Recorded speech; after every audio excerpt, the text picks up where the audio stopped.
Good evening, everyone. I'd like to welcome you to our January 10th, 2023 City Council meeting. I'm Val Gilman. I'm the Council President and the Ward 4 City Councilor.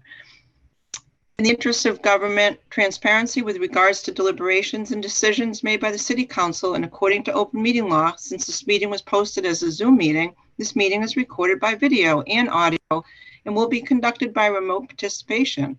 Additionally, all votes taken by the City Council during this and future remote meetings will be by roll call vote. If you're calling in on a phone, you can press *9 to request to speak. If you're watching on a computer or device, there's a raised hand button that you can tap or press to request to speak. Please use either of these options during oral communications to be recognized to speak. I'd like to declare a non-discrimination statement opener. The City of Gloucester believes that there's no individual should be denied equal treatment or opportunity because of their age, ancestry, color, disability, including intellectual and developmental mental disability, family status, immigration status, gender identity or expression, military status, marital status, national origin, race, religion, sex, or sexual orientation. In this vein, we as City Councils do not condone language that is discriminatory or offensive and will not accept it at our meetings. I'd like to introduce people that are on the calls. We'll start with Scott Memard. He's our Ward 1 City Councilor. And then we have Jeff Worthley, who is an at-large City Councilor, Tony Gross, at-large City Councilor, Jason Grow, at-large City Councilor, Tracy O'Neill, Ward 2 City Councilor, Frank Marjota, Ward 3 City Councilor, Jamie O'Hara, at-large Councilor, and I think that's all 9 of us. And we have some members of city staff that are here tonight. I'd like to introduce Joanne Sinos, who is our city clerk. Thank you, Joanne, for being here. Greg Verger, our mayor, is here. Thank you, Mayor. And then we have Ryan Knowles, our IT director. Welcome, Ryan. We have TJ Shimataro. It looks like it might be Chad. Who is TJ with you? Great, welcome. I'm glad you're here. And then we have Jill Cahill, who's our CAO, Kenny Costa, who is our auditor. And let me see if there's anybody else that is on the next screen. And John Dunn. Did I say John? Our CFO, I think I did. So that is it. Let me tell you how many people we have as participants. Right now we have 34 participants. Okay. So next order of business, Madam Clerk. First order of business is oral communications. The public shall have the opportunity at every regularly scheduled meeting to be heard under oral communications on matters not appearing on the agenda. Oral communications shall allow any resident who has a request or complaint of any nature relative to city business to appear before the council, state their problem without debate, and the matter shall be referred to the proper agency through the office of the mayor. The resident will be notified within a 2-week period relative to the disposition of same, and a copy shall be forwarded to the city council. Persons speaking, can we have someone put if someone is not on mute, it would be great if you would mute yourself. The resident will be notified within a 2-week period relative to the disposition of same, and a copy shall be forwarded to the city council. Person speaking under oral communications shall be limited to 3 minutes. The council president shall not allow complaints as to individual performance. Anyone on the call as an attendee that would like to speak to our city council for up to 3 minutes for matters not in the agenda. Looks like Patty Amaral, her hand is up. Madam Clerk. Thank you, Patty. Your name and address, please, and welcome. Patty Amaral, 14 Myrtle Square. Great. Okay, great. On October 5th, 2018, our community came together to rededicate 2.7 acres of land to Private Joseph S. Matos Jr., a fallen young Portuguese soldier who sacrificed his life so that we may have the freedoms we have today. His family came from near and far to stand on the land that was dedicated to him. The day was filled with prayers and song and honorable words for his family and from political leaders. Taps and echo were played. You could hear our hearts fill with all that our country had been through in World War I, as if it were just yesterday that our war ended. Fast forward just 10 months, not even a year, and the Light Up Meadows committee members were summoned to the then mayor's office to hear the potential taking of Meadows Field for the new 440 student school. Jane Sweet and I were the only two members that sat there that day. And when we left that meeting, we were stunned and saddened by the words that were spoken from our then mayor. How could this happen? How could our city believe that taking this young soldier's land be the answer to their problems? We were promised that all that was at Meadows Field will be at this new field, wherever it may be. We were told we need to get it in writing, and our then mayor would reach out to the ward councilor. Our then mayor copied the ward councilor on the email, and the ward councilor concurred it should be in writing, and she would make sure it was. Soon after, we found ourselves in litigation, fighting for justice, and the communication was only done through lawyers. We truly thought that we would win as the law was on our side, but the wheels of justice don't always turn in the direction of what is right and true. Legislation was rewritten and rewritten again, and we soon found ourselves falling behind the truth. A simple law called the Robbins test, Robbins versus the DPW, that requires that the land be described accurately in the legislation when it came to vote, was twisted and turned so much it didn't even state the words Article 97 when the vote was made, or no net loss. It stated that it was just city-owned land, so it could have been a parking lot instead of a beautiful dedicated open space. Now in the year 2023, after most of our past and present leaders have raped the land of all that it once was, the female players of our city have no field, which was promised and legal contracts were voted on. And we have no recourse because it was not written in pen and ink. Title IX of the Educational Amendments was enacted by the Congress in 1972. It states, no person in the United States shall, on the basis of sex, be excluded from participation in, be denied the benefits of, or be subject to discrimination under any educational program or activity receiving federal financial assistance. We must Patty, excuse me, Patty, we've gone about 5 minutes, so could you? I got 10 seconds. I am sure that many of you perhaps have daughters, granddaughters, and nieces that you want to have equal rights if they grow up to be young women. It is only by your vote, words, and actions that this will happen. Be the city council that did right by the women of our city. Thank you very much. Patty Amaral. Thank you, Patty. Thank you. We also have, I believe we have Marianne Boucher, who's raised her hand. Thank you. Can you hear me? Thank you. Yes, welcome, Marianne. Happy New Year. Happy New Year to you as well. Good Harbor Beach is a jewel in the city. Marianne, could you, I'm sorry to interrupt. Could you just state your address, please? Thank you. Marianne Albert Boucher, 93 Mount Pleasant Avenue. Thank you. Sorry about that. Good Harbor Beach is a jewel in the city, a natural asset and an economic engine, like a grand national park, considered one of the top beaches in America. Safety, clean air, and water are fundamental responsibilities of the city and the community. Last July, the city of Gloucester closed the creek portion of Good Harbor Beach due to contamination of enterococci at a level exceeding 144,000 CFU.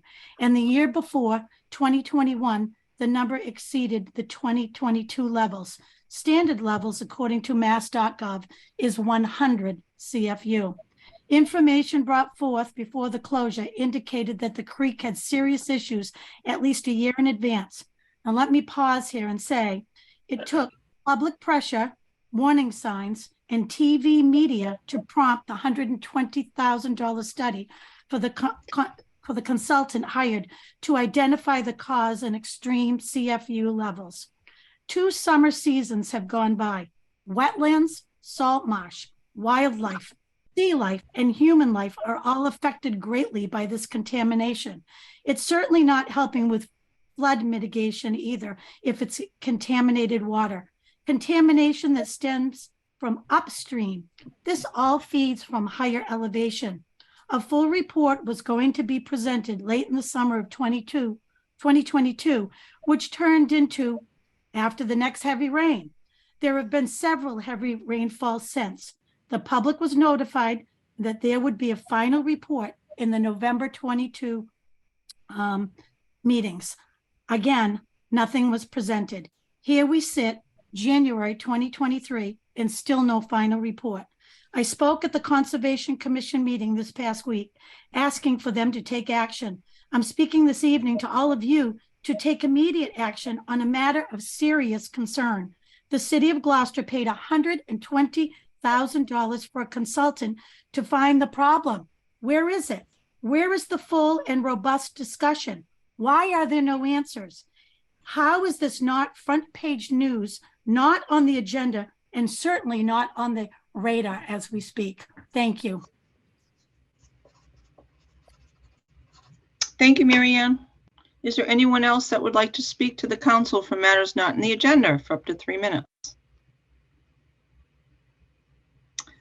Seeing none, before we transition to the next part of the agenda, I'd just like to announce that Holly Dogwillow is on the call. She's our HR director. Pam Toby is on the call. She's our director of communications and constituent services.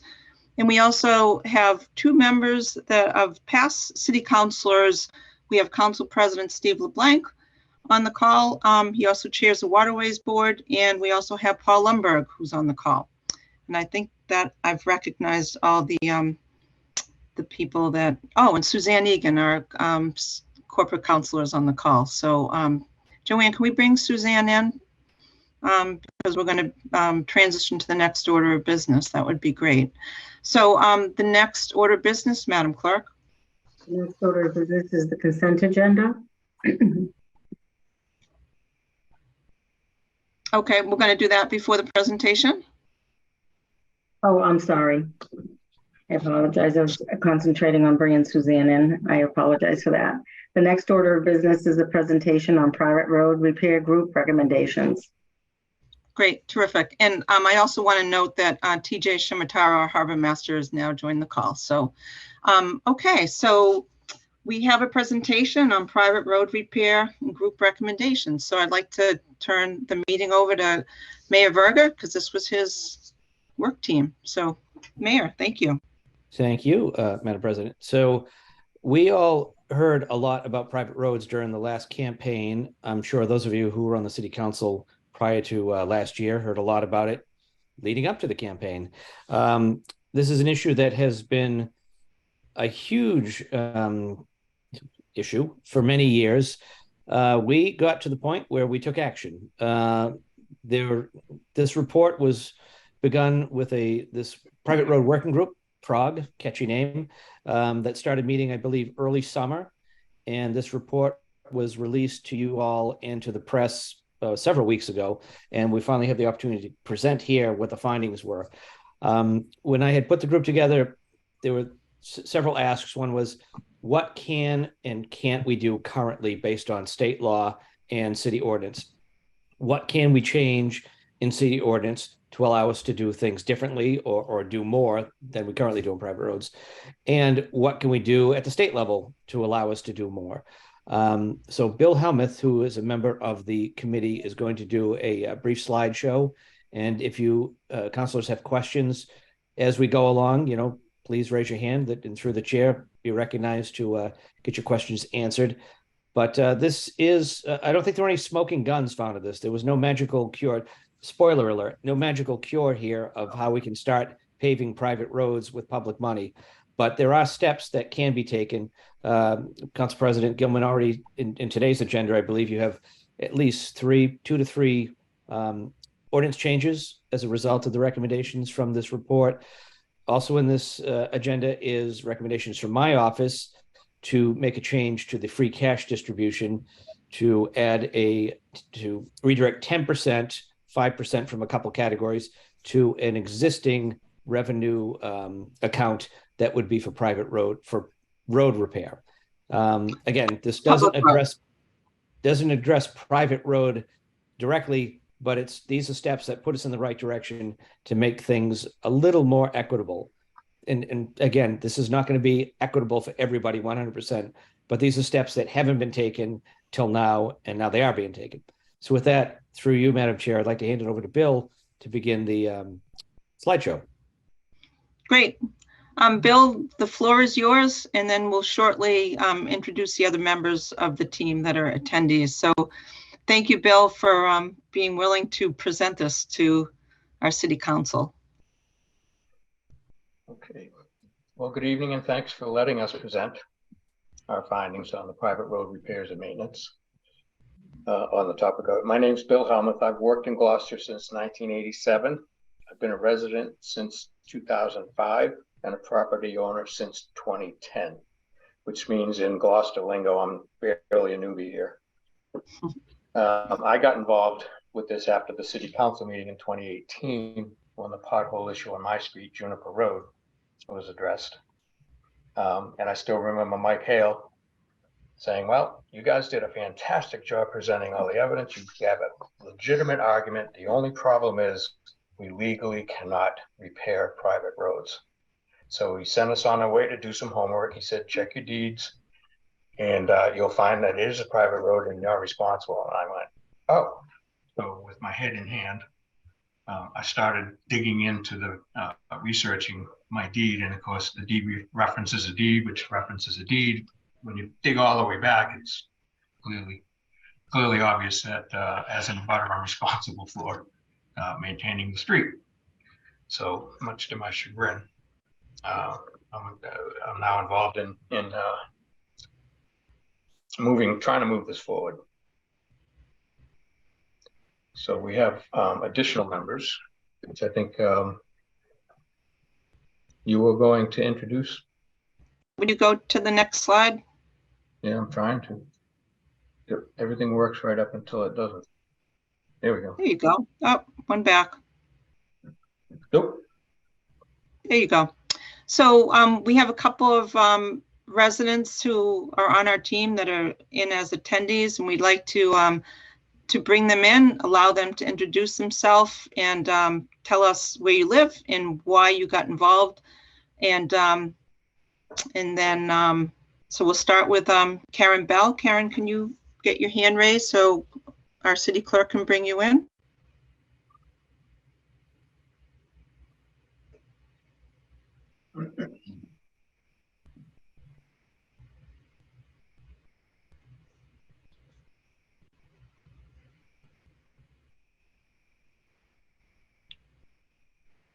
Is she muted? She's in. Karen, your hand's raised and you should be able to speak. Great. Okay. Welcome. Thank you. Thank you. And I appreciate all the incredible effort that the other members of the committee put forth during my several months on the committee. It was a great experience. So I've been a property owner in Gloucester for about 50 years, but for the past 15 years have lived year-round at 27 Briar Road. And I participated beginning about 4 years ago under the leadership of Scott Memhard and other abutters in the Southern Briar Road betterment process. And when working on the committee, I was especially interested in any lessons we could learn from other communities. And I will stop there. Great. Thank you, Karen. And Jock Bernhoff. Yeah, this is Jock Bernhoff. I am a resident at 29 Nashua Avenue. I've lived in Gloucester I was born in Gloucester, lived here a large fraction, and have been a property owner here on our own since about 2012. I was part of the paving group that got Nashua Avenue paved, as some on the committee know, and some on the city council know. I think we were one of the first ones to use the new ordinance for the private road paving project. We have 50 abutters on the street. I think it wasn't exactly seamless. Communication was a huge piece of the success, but it was a success. And I'm grateful to be part of this process going forward and hopefully implementing and introducing small changes. Great. Thank you, Jock. It's been a pleasure working with you. And Karen, both of you have been terrific. And I don't think that Doug Fifield is here. He wasn't feeling well but I've known Doug for a long time. He lives in Briar Neck, and he was one of the coordinators for the betterment for all of Briar Neck, and he worked closely with Scott Memard. And then we have me, and I think everyone knows who I am. And then Bill Helmuth is the person doing the presentation. Suzanne Egan, we can't thank her enough. Was our leader. She did all the minutes. She did all the notes. She did the lion's share of all the agendas and really led the charge. And we totally appreciated for all her hard work. And Sean Nolan was our alternate. So let's thank Jock and Karen, and Joanne, if you want to bring them back out as attendees, and we'll continue with Bill's presentation. All righty. So why was the group formed? Well, potholes. And if you've driven around Gloucester, you've probably seen at least several potholes. These were taken right on Apple Street, right around the corner from my house. And these potholes lead to resident frustration, which manifests itself in letters to the editor, complaints to city councilors. It was a topic of discussion at the city council meeting back in 2018. And what you hear is, why won't the city fill my potholes? I pay taxes, and the city plows my street. They should fill the potholes. So those are the responses that you hear. And now these voices have made it to the mayor's office, and he wants it addressed. What is not understood by all private road abutters is that the city of Gloucester is not responsible for permanent repairs to private roads. By Massachusetts general law, a way open and dedicated to the public use, which has not become a public way, shall not be chargeable upon a town as a highway or town way. So the city is not responsible for these kind of repairs. Gloucester ordinance allows spending public money for temporary repairs to private roads. And temporary repairs would be things like filling potholes, and it also snow removal as well. And it's done primarily for public safety.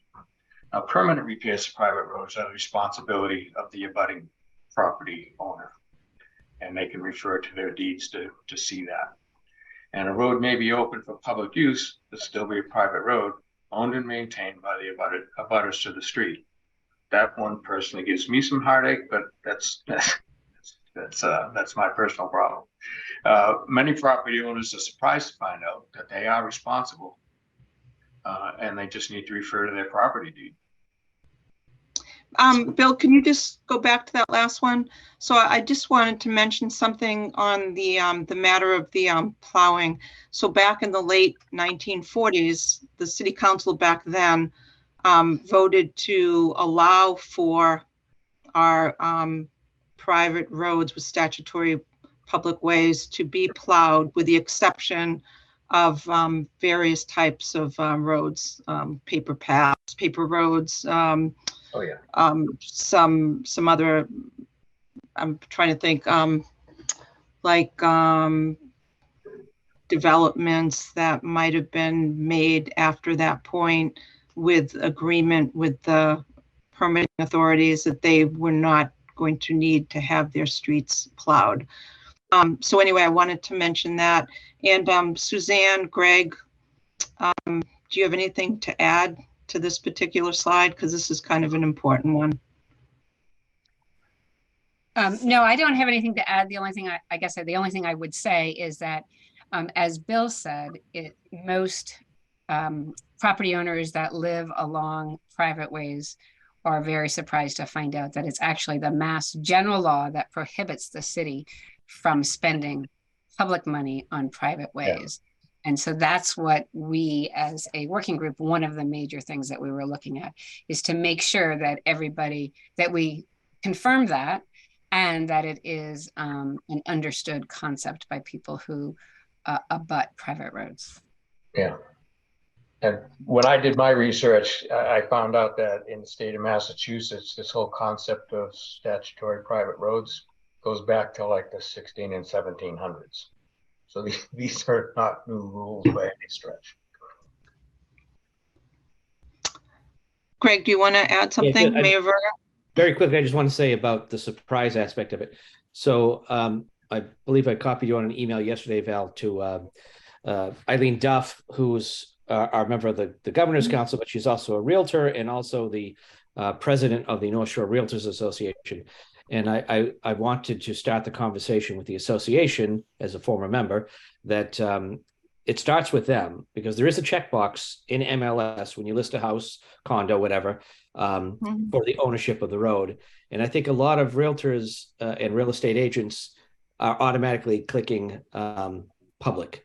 So I just think it's important that we get the message out to the realtors that, so folks have been living on these roads for 40 years. I can understand their surprise, but from this day forward, people who are buying houses on private roads should not be surprised. It's up to their buyer agent to make sure that they're fully aware of it. So just sort of throwing that out there as a little tidbit of another effort we're doing for outreach.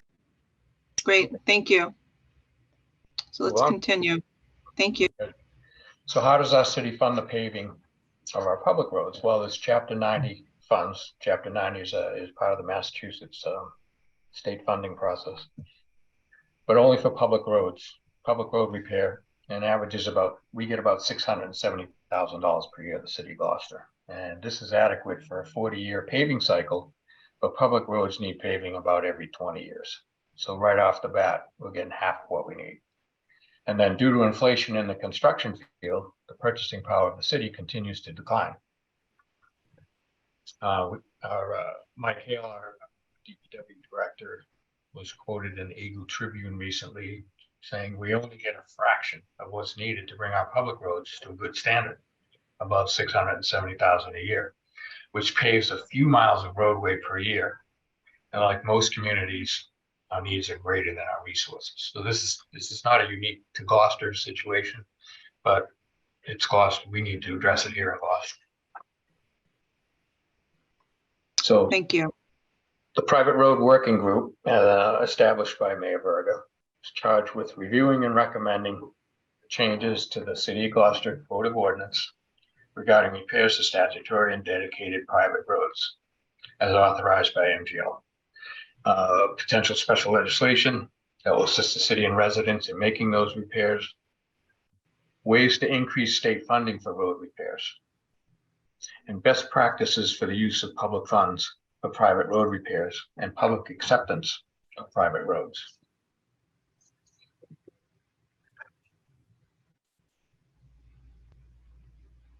As a group, we held 11 meetings. The mayor, the director of Public Works, and the city treasurer attended some of the meetings to provide their input. But we wanted to be sure as a group that the primary affected departments had their input. The group reviewed existing information about the city's roads, relevant state laws and regulations regarding improvements to public roads, use of public funding, and the extent of the problem in other municipalities in Massachusetts and New England. And it is an issue for a lot of municipalities in Massachusetts. And no one that I have been able to find so far has managed to get around this issue. We created a database of all the identified roads in the city street inventory. And then we added some new data for the purpose of analysis. And I'll show you some examples of the data sheets we generated. And we reviewed these findings, evaluated alternative solutions and recommendations pertinent to the mayor's charge, and discussed additional ways to inform the public about private road repair and maintenance. And I just want to add two quick things with the first bullet. Mike Hale has done two very thorough, informative presentations at our city council meeting. One was back in 2018, and then there was one recently, I believe it was in March of this past year, 2022. And both of the minutes of those two meetings are on our website on the Public Works Department under private road repair, if you ever want to take a look. But Mike is extraordinarily knowledgeable on this. He's also going to be a panelist for an MMA conference on the 20th of January for those of us who are going to be attending. It's at 3:30 on a Friday afternoon, and I look forward to sitting in on that. And also John Dunn, who is our CFO and our treasurer, he was good enough to come to one of our meetings and spoke at length about the whole betterment process. And the betterment process is something that Sean Nolan, our vice chair, and also Ward 5 City Council developed about four years ago. And it's been very well received in the community. And John has some suggested changes he'd like to see the council consider, and he'll be crafting some of those changes and redlining our council order on our ordinance on that. And we look forward to putting that in the cycle for review on the city council. So both Mike and John have been really helpful to bring us along and describe all their interactions with this process. So thank you. Okay. So some city street statistics, and we should pay attention to this. City of Gloucester has 167 miles of streets. Of that, 88 are considered municipal, and those are covered by Chapter 90 funding. 63 miles are private roads, and then 14.8 are MassDOT roads. So per the Chapter 90 apportionment formula, local road mileage accounts for 58% of the weight of how that funding is apportioned. The rest is between population and employment. I found it interesting that employment figures are provided, ironically, by the Mass Department of Unemployment Assistance. But I think we want to focus on the municipal roads. If we take the municipal and the MassDOT, add them together, we come up to about 61.8%. So those are already funded by public money. That leaves about 40% of the city roads that are private roads. Of the 40%, 25 are considered statutory or dedicated private roads, which means they're open to public access. And then the remaining 15% are truly public. There's no public access without permission from the owner. And in both cases of private roads, the abutters are responsible for maintenance and repairs. Now, if we try to convert some of these roads, private roads, to public, it puts us into a quandary because we barely have enough money to handle public roads now.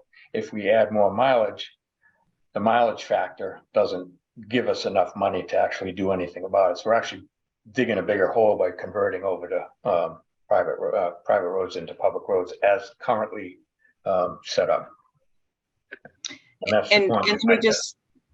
So just to add a perspective here. So when we did recently National Ave and Squamrock Road and Annisquam as betterments, each of those roads costs approximately $250,000 just in paving one road. I believe Reynard Street was, if I'm not mistaken, was somewhere around that same amount of money. And we had additional money that was given to a safe walking grant, which was all the sidewalks. But so when you take a look at that and you think about how small those roads are, they are each taking up about a third of 1 year. Oh yeah, that's like 40%. Chapter 90, right? And that's how little these roads really cover. And that's what the conundrum is for us in terms of, how do we best move forward in being able to handle our paving of our public roads, and then how do we start to bring more privates to public for roads that are frequently used when we just don't even have enough money, as Mike Hale said earlier. We have enough money to pave our public roads every 40 years when they really need to be done every 20 years. Mm-hmm. So anyway, we could belabor this for a long time. So let's continue. That's good. Good examples. Okay. So the group decided to focus on 3 priorities: public education about public and private road repairs, including the public safety aspect, amending the Code of Ordinances, Gloucester City Code of Ordinances, to simplify and clarify the private road repair process, and how to convert to a public way, and advocate for more funding for public road repairs. We can shuffle the funds around that we have to favor the paving of the roads, but the funding is still inadequate. So Chapter 90 funding assumes a 40-year life cycle. According to Mike Hale, this life cycle is more like 20 years. So in reality, we start out with half the funding we need, and that's just for public roads only. So we're starting off in a hole here. So education helps residents make informed decisions about repairing private roads. And the private road owners need the tools to determine how and when private roads may be temporarily repaired. And the website this is the website that that Val had referenced, and it's currently a link that you can access from the Public Works Department website. And it has all the links to the ordinances, the lists of public and private roads, past minutes to council meetings, when Public Works presented this topic, and historical information on the topic. And this link, the information on this link was developed by Councilors Nolan, Gilman, and Memmer, with assistance from Grace Poirier, the Assistant City Clerk, and reviewed by the Public Works Director and his administrator, Rose LaPiccolo. And our group wishes, if we are allowed to work forward, to expand the tutorial with additional educational information. So again, the owners need to understand how and when permanent repairs can be made, and how and under what circumstances a private road may be converted to a public road, and that should expedite the process of repairing private roads. Comments? Move on. Mayor, Suzanne? No, I'm here to help out with any questions that. Okay, I was just pausing to let anybody jump in if they needed to. Okay. So final recommendations.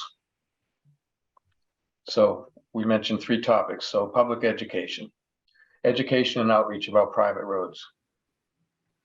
Maintenance is important. So provide the educational materials, including an explanation of why some roads are public and some are private, a guide for determining whether a road is public or private. This still remains a bit of a mystery to me. A tool for weighing repair options and estimating the cost of maintaining and repairing private roads. And then resources and information about establishing homeowners associations to organize the maintenance and repair of private roads. And those would be like neighborhood homeowner associations. So we're kind of assuming or hoping that once most people know that they are responsible, that they're more apt to handle the repairs properly. So we need to distribute these materials. So we plan to, the plan was to publish a webinar on the city's website explaining that the city has no obligations. Private road owners are obliged to maintain and repair their roads, and the process for seeking city assistance to perform the repairs with private funds and the legal restrictions. That would be the betterment process. Read a frequently asked questions sheet on the city's website. Include the educational materials with the tax bill or the water bills, something that everybody receives. Distribute materials to realtor groups, homeowner associations, land use permitting boards and committees, and other various groups. And we feel that's important. So that important. Oh, because it puts the issue up front to the owner when they're purchasing the property. And then draft and publish materials in the local newspapers. Other methods of communication: work with the MMA to run a seminar at its annual meeting to cover the topic of private road repair options and state funding. Collaborate with state legislators to seek more funding for public road repairs. Publish on the city website past private road repair projects. What is the timeline and cost of the project, and the contact information for individuals willing to discuss their private road repair experience. There's nothing like talking to someone that's already been through the process to help quell some fears. And then publish a tutorial about the city's MapGeo mapping tool it helps landowners find information about their public roads, private roads. Can I just pause for a second? I'd just like Yep. to comment on the third bullet. No, I'm sorry, the second bullet, which was collaborate with state legislators to seek more funding. I actually talked to Mayor Verger about this yesterday. The possibility of us coming up with a resolution that we might want to send to our new governor, because she is adamant that we need to improve our infrastructure. Oh, yeah. And we thought that that might be helpful. So shortly after we listened to Mike Hale's presentation at the MMA meeting and hear how that goes over statewide, because it will be 371 different municipalities that will be at that conference. I'm sure there'll be a good Mike's in touch with a lot of it too. Yeah, so I think that that's something, counselors, we might want to think about, maybe a joint resolution with the mayor's office, and we can work on that later on in January. So just planting a seed that we think that there's momentum and we really want to push harder. We need more than $680,000 for our public roads for repair. Mayor, do you have anything to add to that?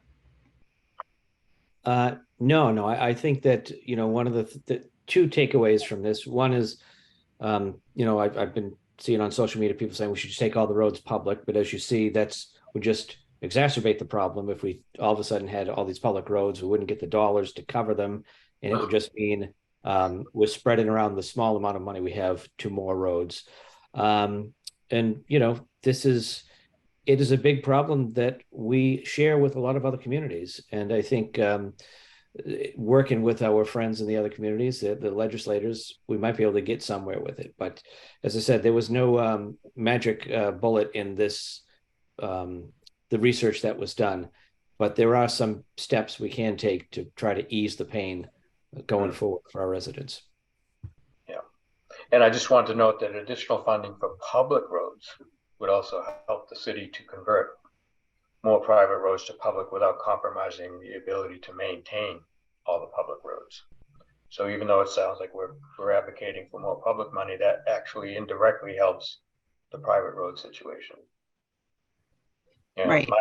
My feeling was a simple way to increase the funding would be to challenge that 40-year life cycle of a road.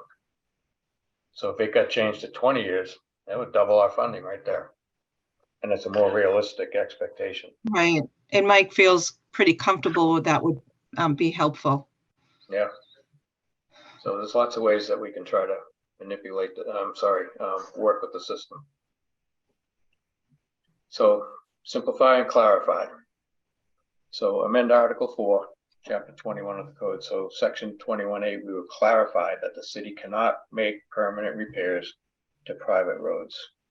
And that's consistent with MGL. Section 2182, require that when making temporary repairs to a private road, the city shall notify the abutters that if the road is unsafe due to the overall condition of the road, the abutters shall, within a year, provide the city with a plan to make permanent improvements to the road. We can't continue to just put potholes, just cover them up with asphalt that lasts, several months. So temporary repairs do not make necessarily a safe road over the long term. So if the plan is submitted, the city will continue to make temporary repairs for a calendar year until permanent repairs are made. And prioritize temporary repairs for private roads, which are connector streets or lead to a public area or place of interest. So let me just reflect on that just for a second. So you're going to see a slide shortly that discusses some of the roads that are connector roads or roads leading to a place of interest. But for example, I think we all know that streets like Beach Road and Brightside Ave, Shore Road is between two public roads and it happens to be private in between the two. And then you've got Apple Street that goes to Corliss Landing, which is a major landing in Gloucester. I was going to cover that on that slide. Yeah, exactly. But the issue here is if we have a minimal amount of money to address temporary repairs for private roads, the roads that have the most amount of traffic on them are the ones that we'd like to prioritize. Because like I said, if we don't even have enough money for public, and we're not supposed to be using private funds, using public funds or private roads for using public funds, that definitely is a conundrum. So anyway, thank you. Next slide. Okay. And going back to this, make a plan for determining if a road is unsafe. We need to also have a fair and equitable method of evaluating road status, and that needs to be clarified.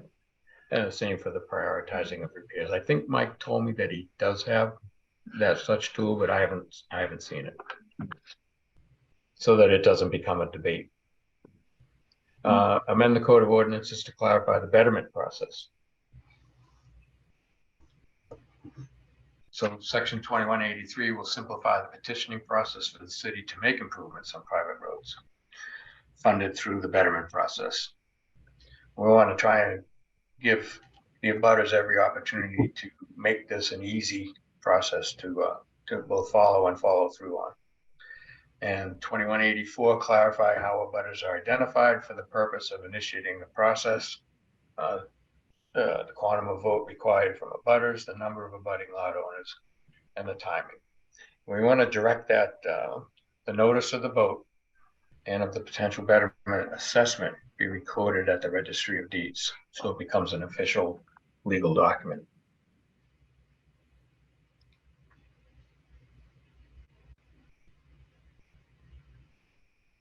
Okay. Nope, I was just catching up myself here. Okay, I looked this up, and this could be codify or codify. So codify chapter 21, article 2, section 12.1, and these would be prerequisites to acceptance of private roads to public roads.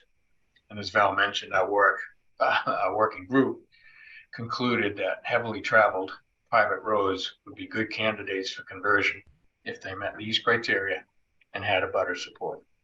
So they need to be a connection road to a public property or recreational area.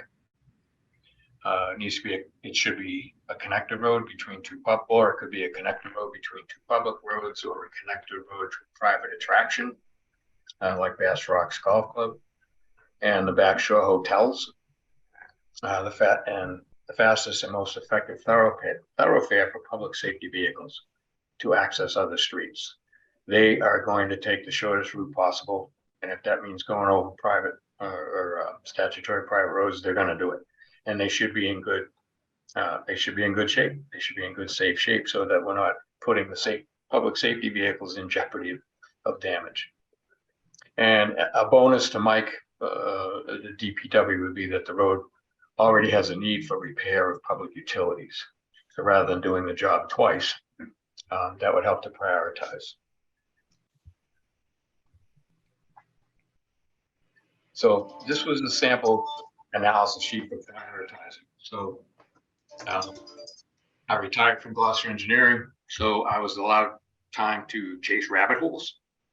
So we started looking at some of these, some of the things that would help us sort through the data a little better. Like we added number of abutters, the ward number, the length of the road where I could get the data, and then public area access. And this is just 8 out of a list of about 27 that could be prioritized according to these criteria. And then there's notes. So if we look at, I think Val mentioned Apple Street, the one on top. It says that it goes to dead end. When I was doing the sorting, I kind of threw all the dead end streets out because I'm like, well, the public's not passing through there. So, but some of them actually do end at a public site, such as the Corliss Landing. So I made some notes, and that the lot actually has a city kayak rack. So we're promoting a lot of travel into the Corliss Landing to rightfully use, a nice public access area. But I did a little more research, and the state of Massachusetts is actually responsible for the maintenance at the landing for the public access board. So actually, between Juniper Road all the way out to the launch, that all should be maintained by the state of Massachusetts. And then if we look at Barn Lane, that's definitely a major connector between Thatcher Road and Eastern Ave. I think Val mentioned Beach Road and Brightside. Both of those have, they provide access from Bass Ave to the back shore, which are a lot of hotels and such. And then Bass Rocks Golf Club is also in a butter and a destination. And then Dogtown Road, that's a private road owned by pretty much the city of Gloucester. There's 11 abutters, but I think all but 4 are the city of Gloucester. And that's the city compost site. So it's a destination that a lot of the city has to have. So that street tends to get overburdened by public traffic because there's a need to be up there. And then even Babson Road, right? That's access to the middle school, ball fields, and that's primarily abutted by the city of Gloucester. Yet it's a private road, primarily owned by the city of Gloucester. So there's things here that don't make sense to me, and and they should be considered as part of the prioritizing. And this is all up for debate. It's all up for challenge. Right. It's an example of one way that we could put these things together. And I did. Yeah. So, well, councilors, we're almost ready to we're almost ready here to wrap up. So let's just let's continue this, and then we'll be able to ask questions. I do want to mention on this process of conversion, however, that it requires 100% in support for folks that live on a private road before we can even get to the possibility of consideration to move that road to a public.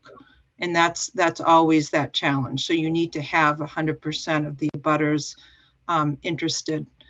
So anyway, so let's continue. This is really good information. These are all issues that should be addressed with the group in the forward action. Yeah, So, and I'd love on this funding section, it would be great to hear a little bit more from the mayor on this. But why don't you lead us through the slide, and then we'll let Greg speak a little bit to this. Yeah, I was going to mention that the first 2 bullet points, our group generated the first one there that we would wanted to decrease. We wanted to decrease from 40 to 35% capital expenses and favor those for road paving.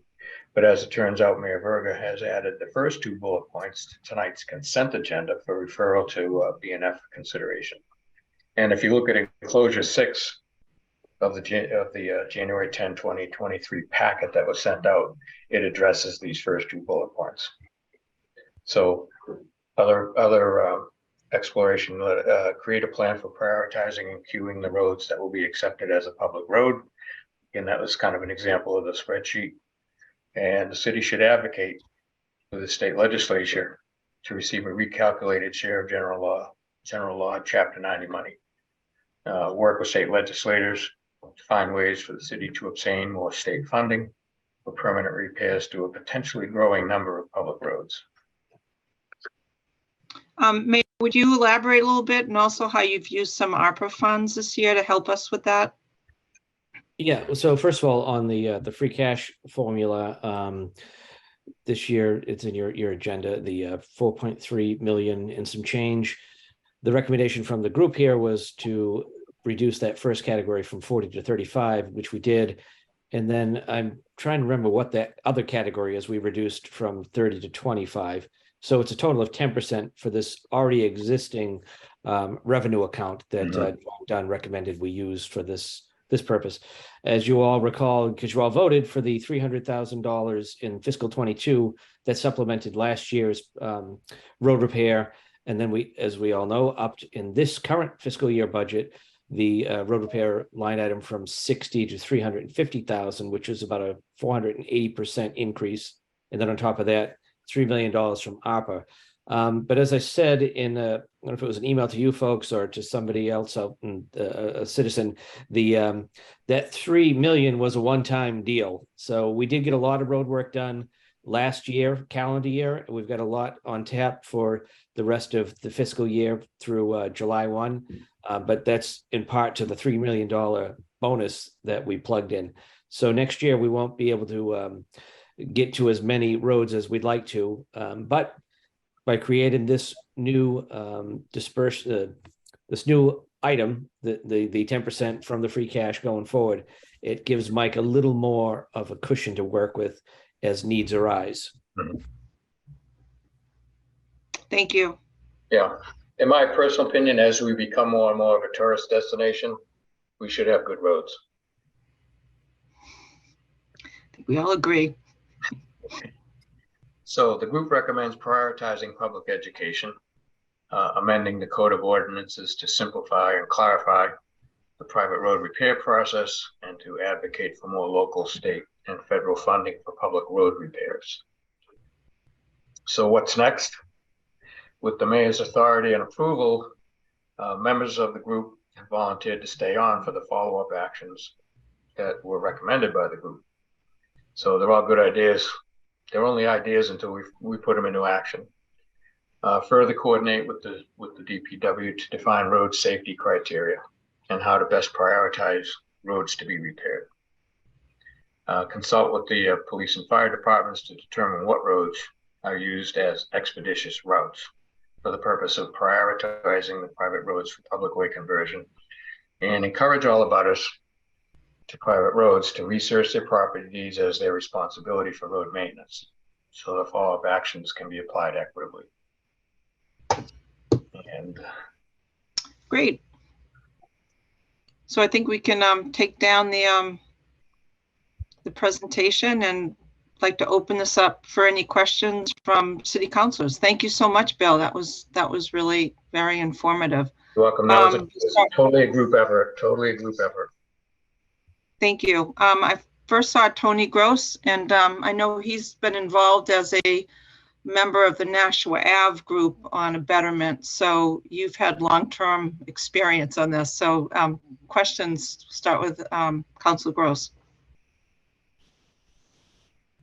Yeah, I only have a couple. Thanks. Bill, it went right by. What was the true private road that, the private public entry is limited? What was that percentage on those? It wasn't in the slide. Say that again. I missed. The true private roads that don't allow, you have to have permission to enter the road. Oh, that of the 40% of private roads, 15% of them are actually true private roads. Okay. And you can usually identify them because at the end of the road, it has like 19 mailboxes, and on trash day, it has a whole bunch of trash and recycle because public utilities can't go up there. Yeah, and on the Apple Street site, not only do you have the launch ramp, but you also have a playground that takes up a whole lot of that site too. So that almost half of, right. So the city that may want to be mentioned in there. And then I don't think it's not a true dead end. It does at the bottom there, it does turn. So Apple Street. Yeah. Well, it ends at the landing. Well, yeah, but it turns off to another street. It has an outlet.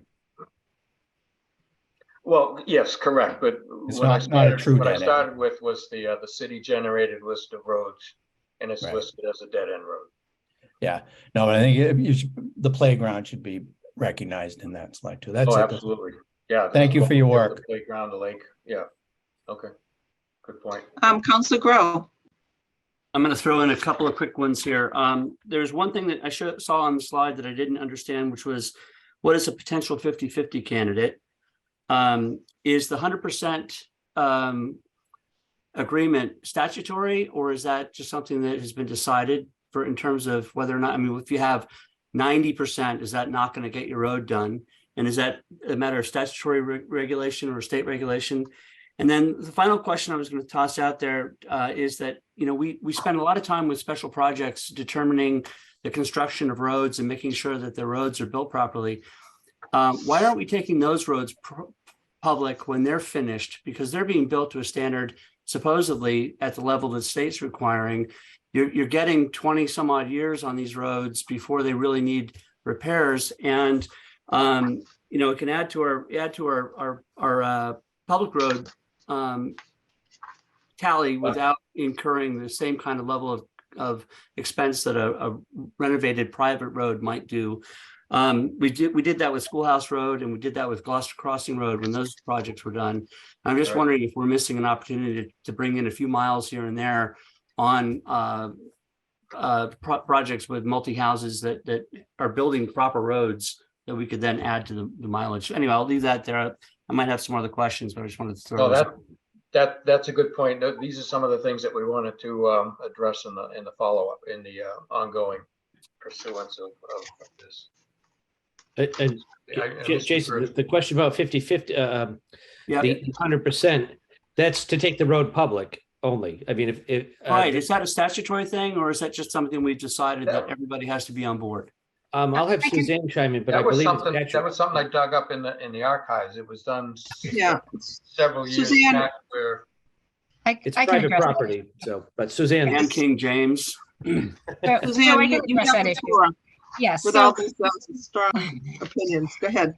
one of the things that becomes critical when you're going to accept a private road as a public way, it's the city council or the city through the city council is laying out a public way, which a part of that means you're exercising your eminent domain rights, right? Because you're taking private property for a public purpose. And in that, there is a value. So anybody whose private property is taken is also entitled to just compensation.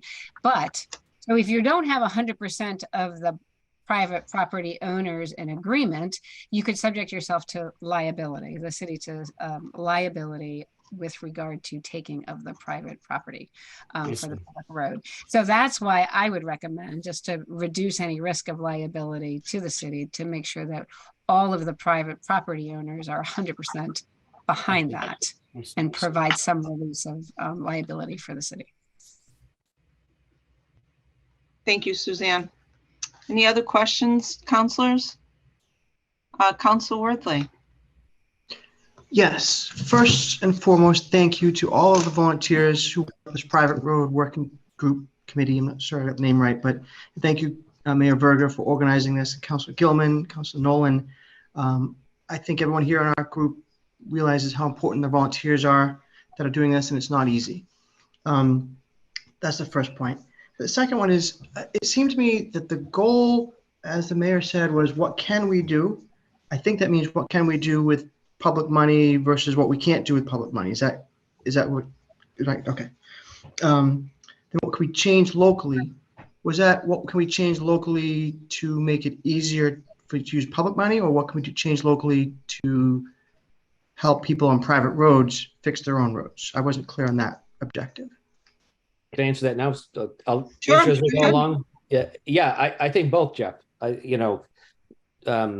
What can we do to make it easier for them, and what can we do by tweaking our ordinances to allow us to spend more money? I think the moral of the story after the research is there's not a lot we can do other than temporary repairs with public money. Okay, and then I think you said, what can we do at the state level? And that really means what can we do at the state level to advocate for more money for public roads, not what can we do at the state level to advocate for private roads. I just want to make sure I got that clear. I think advocate for whatever we can do to make it easier for both, whatever, going through Bruce, Senator and Rep Ferrante. And because as Bill pointed out, in the sheer fact that DPW Director Hale is doing a presentation at MMA, this is not a Gloucester issue. So I would assume there are other state reps and state senators out there who are hearing the same thing from mayors, town administrators, and councils and select boards. So I think we have an opportunity. And I don't know if, I don't know the answer, but I doubt that anybody's gone to the level that we have to come up with, say, evidence that there's a problem. Oh, I think you've done an exceptional job identifying the problem. I think the solutions still evade us for a while, at least. But I appreciate you also added the phrase, what can we do to be a little more equitable? I think for all of us, I can say me specifically too, when something's not fair, fair isn't always equal, but equitable is pretty clear. People who live in private roads do pay the same taxes as people who live on public roads. And I wonder, are there any other cases where the state tells us we can't provide a service to people based on the street they live on? That seems just fundamentally, we couldn't say to someone who lives on a private road, well, your student can't come to our schools. We wouldn't say to someone living on a private road, oh, the police can't come when you call for a domestic violence situation. Police can't come to enforce a law. So it really feels, I don't want to use the word angry, but there's another word, righteous indignation. So what's fair? The people who live on private roads really don't have much advantage. Yes, they can use the middle of the road as a boundary for their property on some zoning changes. I don't think that actually helps them. Or zoning relief, I think it helps them as much as we think it does. But I want to go back to something that Attorney Egan said, the idea that you need 100 people on the road to accept or to agree to have the road be taken public to avoid liability, which I respect. But then the question is the liability we have for maybe public safety doesn't get there as quickly because the condition of the road, or someone walking on a somewhat sidewalk, somewhat, edge of a road and getting hurt. I can There's answer that liability. question if you'd like me to, if you'd like me to answer that question regarding the Please. liability. So if somebody is injured on private property, there's no liability to the city. And also city is only liable for specific, under the statute, there's specific immunities. And one of them is whether or not the public safety gets to somebody's house in time. There's no guarantee, right, that public safety is going to be able to get to anybody in an emergency at any time. And there's certainly no liability for the city. So the legal principle here is that public funds can't be used for private purposes. And when we talk about being able to make repairs to private roads, is that public funds are being expended, taxpayers' dollars are going to improve private property. And that's the prohibition. And Jeff, I think what you were starting to say is, it seemed like what you're saying is we take it and then we fix it. But I think it'd be the other way around. You fix it and then we'll take it. You know what I'm saying? So I don't think any of us would recommend just going around taking roads that are in various levels of, from bad to awesome, So the first step would be, and when I was on the council, that was kind of what was envisioned when we first started doing the betterments, that we'd ultimately take the roads after they were repaired. So I don't think any of us would support just grabbing roads until the residents have done it, because it is private property. And one of the analogies I've been using to try to explain why we can't do this is we can't go into somebody's backyard and start planting a tree, you know what I mean? Or because it's their property. So we can't just go down a private road and start digging up the road, because technically, per the deed, they own the road. So that's why we're trying to square the circle here and trying to find just things that have been overlooked for decades and see where we can make a little bit of progress on it. If I may continue, and I don't have too much here more. So I like that analogy. We can't just go plant a tree in someone's yard, but we also can't just walk in someone's yard or drive down their driveway. We are statutorily obligated to allow cars to pass on these roads. So it's a little bit, I like the analogy, but it doesn't quite answer the question that the public can use this private property. And I think Apple Street's a perfect example. Osmond Babson Road, there's 1,200 cars per day that go on Osmond Babson Road. Those are not only people who live on public roads that are driving on that road. And I think the question simply to me is, if private property owners are paying the same tax rate as public property owners, and I understand that they own the road, but why, if we're letting people drive on those roads, would they not have the same level of service? Because to me, that sounds like discrimination. And I raise the question, what's the penalty if we were to, we're not talking about going on someone's private road property that they don't allow the public on. If we were to say we want to pave Apple Street, for example, what's the penalty if we use taxpayers' money, which includes taxpayers from Apple Street? What would be the penalty if we did that? I can respond to that question. Go ahead, Suzanne. Or not. Right. So first of all, it would be against the law. So when you state law, just to clarify, which particular law? Mass General, not state law, not local. State law, yes. It's the anti-aid amendment, right? So public funds can only be used for specific purposes allowed under the law. The city would be subject to a 10 taxpayer lawsuit that would prohibit, that would, go to seek an injunction against the city from spending that money. We always, regardless of whether there's the consequences are that you're in violation of the law and that you could have a judgment against you. So that, and we try, right, in our best efforts and to always abide by the law. So that's why we're looking at this sort of globally and saying, we know that this is the case. It's a big part of what the working group did, was try to get to that understanding, because I think a lot of members of the working group came to it saying, why can't we spend public money on these private roads? Everybody's using these private roads. Why can't we do it? And we did enough research so that the conclusion was that people were accepting the fact that you cannot use the public funds on private roads. And that's a critical piece of what our recommendations are, is to do that education to members of the public so that they also understand that it's not necessarily something that the city is choosing to do. It's not unfair. It's just the law because it is private property. So I think what you're saying here really drives the point home of what our conclusion is. Like, education is critically important in this instance, so that people do understand it and they understand what they can do to either, use the betterment process to have their roads repaired, or take action on their own to make the repairs to their own private property. Right. My question Okay, wasn't. so all right. One more comment, Council Worthley, then we're going to share the floor. Go ahead. I certainly was not intending that my comment was not designed to reinforce that we need to educate people that they don't have the right to at least feel that this is unfair. In the history of the United States and our country, our state is rife with things that were discriminatory until they weren't. And so I really think that we should take the step with our state rep and state senator to really push to change state law so we can use taxpayers' money for roads that taxpayers drive on. And not every road is created equally, right? So some roads get a lot of traffic and need to be repaired every 20 years. Not every road is the same way, though. There are some roads that might take 30 or 40 years before they need to be repaired.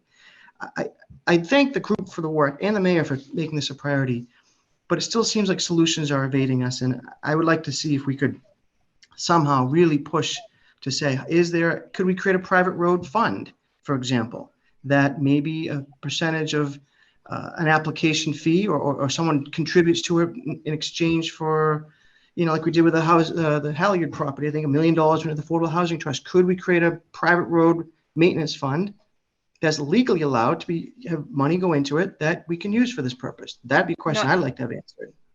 So Councilor, not with the end of the jurisdiction of the current Mass General Law. That's the conundrum here.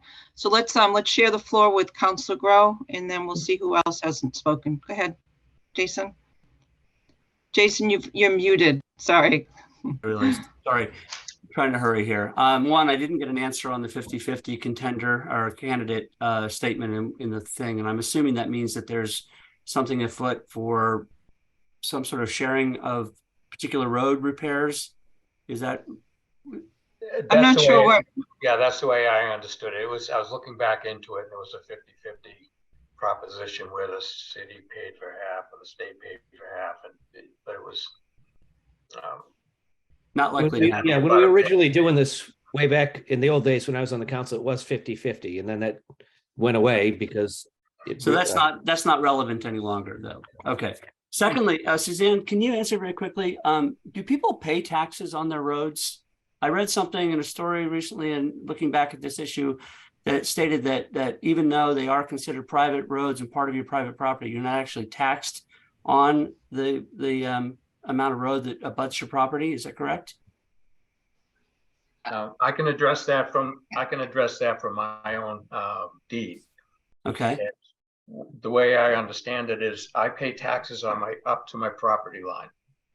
My property line extends as an attachment to the center line of the road. It is specifically for creating an easement for people along my road to get to their house by crossing my property. And I consider and the easement is actually the hot top, but it's also that property. I can't do anything to it. You can't develop it. You can't obstruct it. You can't do anything other than repair it. Right. That's where And I I think can address that more generally. So if there are some private ways that are separate lots, and so those would be assessed. And there are some private roads that have are laid out as ways and have multiple property interests. And as Bill was just saying, have certain lot lines and are not necessarily assessed separately, but that would be more of a question for the assessor's office if there's some added value in some instances, if it's a gated community and it's a private road, that may seem, that may add value to a property. I don't know how that is assessed, but that would be more of a question for the the final thing I'd like to say very quickly is that I think we've got to be very careful about firing people up about the inequity of paying taxes. There are plenty of people in this community that don't send their kids to to public schools. There are plenty of people who've never called the fire department. There's plenty of people who don't go to Rose Baker Senior Center. We spend public money on public services that people can avail themselves of in general. And there are certain circumstances that prevent people from availing themselves of those projects or those programs, but that doesn't make it inequitable. It just means that that's not going to go their particular way. So I just want to be careful about that because it does get people fired up about it. I understand. I live on a private road. I get it. I feel complete sympathy for people who live on private roads and have this issue arising, but let's keep it in perspective here, I think is really important. So, Councilor Gross, you have your hand raised. Yeah. And then Councilor O'Hara. On this road where we had it use the betterment, I pay taxes up to the edge of the road. My square footage on my lot ends at the pavement. So I do not pay taxes on the road on Nashua Avenue. And I've had it professionally surveyed because we bought a piece of a lot next door.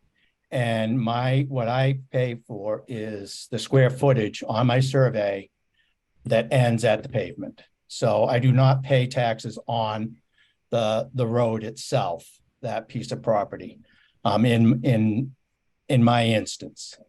Also, I'd like to ask Suzanne, where my road's like a dead end, so it would be something that probably could happen, but can any private road limit public access? I never like to residents. So I never like to answer completely general questions, right? Because there's always circumstances that may vary the answer, but in instances where so if you have a private road where every single person who has an interest in that private road agrees to limit the access, then they can. Okay, yeah. Right. I thought that might be the case because obviously it's common in many areas of our city where that exactly happens. So the abutters, just because they don't have to, if they all disagree that the public should be allowed to use it, then now I don't know if there's a public facility at the end of the road, that's a different thing, or when it's a through road, those are two separate issues there, which like you said, you hate to answer it generally, but I think that in general, that would be the case. And from your answer, I guess you agree. Yes. And so in an instance, if there's a private road that connects to another private road, then in all likelihood, if it was one of those developments, then those people would also have an interest in the road. So it gets complicated, right? When you have a private road, how many people have an interest in the road and how many people you have to have agree to take action with regard to that road. And if the city had wasn't a butter to a private road and there was a request to close it down, then the city as an owner and a butter would also have to agree. So yeah. So it is a possibility though. That's all. Yeah. I just wanted. It is a possibility. I just want to make sure that it wasn't, statutorily prohibited, and which was kind of what it was alluded to earlier. So thank you. Yeah. Thank you, Councilor. Councilor O'Hara had his hand raised. Thank you. These private roads for public use didn't become, or some of the roads didn't become impassable overnight. It took a lot of time, and these owners, Council Gilman, Council Nolan, myself, Council Memhard, have been on the council. This is our 8th year. It's been 8 years that we've continued to talk about this. These private roads for public use continue to not get any kind of attention for the most part. And as has been discussed, as you know, there's nothing that precludes the city from doing maintenance on those roads. Again, I have to stress, they did not become impassable overnight. So we, as Councilor Worthley has stated, these homeowners pay taxes. They pay the same tax rate as people who live on public roads, public ways, but yet they do not receive any city service. So merely putting aside repaving, just the city doing maintenance would be fair, but we do not do the maintenance. The constituents contact me time and time and time again. I've contacted the DPW. They tell me they can't touch the private road. So I have to stress what Councilor Worthley is saying as far as fairness, being equitable. Our city is not answering that call, plain and simple. So we can sugarcoat it any way we want to do it, but we have DPW crews. We have, you know, clearly there's a tax roll. We can identify who lives on private roads and how much they're paying. If we return the service, their roads wouldn't be falling apart. Apple Street is the extreme. We should be writing a letter to the state for them to pick up the tab as they control the landing on Apple Street. But we need to be fair, as Councilor Worthley has stated, to our constituents, the taxpayers, our customers, and we are not answering that. Thank you. Mayor Verga. I'm just going to be real quick, and this is a phrase I don't use often. With all due respect, I've been here a year. You guys, you just said, have been here 8 years. I'm sorry that we're now at the point that these roads are beyond temporary repairs. But I'm sorry if over the last 7 years, there was a policy change, because when I was the ward councilor, when I was an at-large councilor prior to 7 years ago, you're correct, Jamie. I'd make the call, they'd go patch a hole in the private road. 7 years of that policy being set aside put us in the position we're in. And we are taking action. And you're hearing the results of it. It's, as I said, it's not a magic answer that came out of this report, but we aren't just ignoring it, and we're not just kicking it down the pothole filled road for another year. You know, we're trying to make something happen. So again, we are where we are. I've been here for a year and a week, and we have to deal with the hand that was dealt to us. So we're trying to find a way to get to that equitable point, but it's going to take several steps to get there. This is just the first few steps. Thank you, Mayor. Any other comments from councilors so we can move on to the next order of business? Councilor Grow and Councilor Gross. Councilor Grow, you are muted. Since we've moved on from questions to speeches, I just don't know exactly what Councilor O'Hara heard, because it's very clear from everything that we've heard that it's not just simply a matter of giving the taxpayers what they want.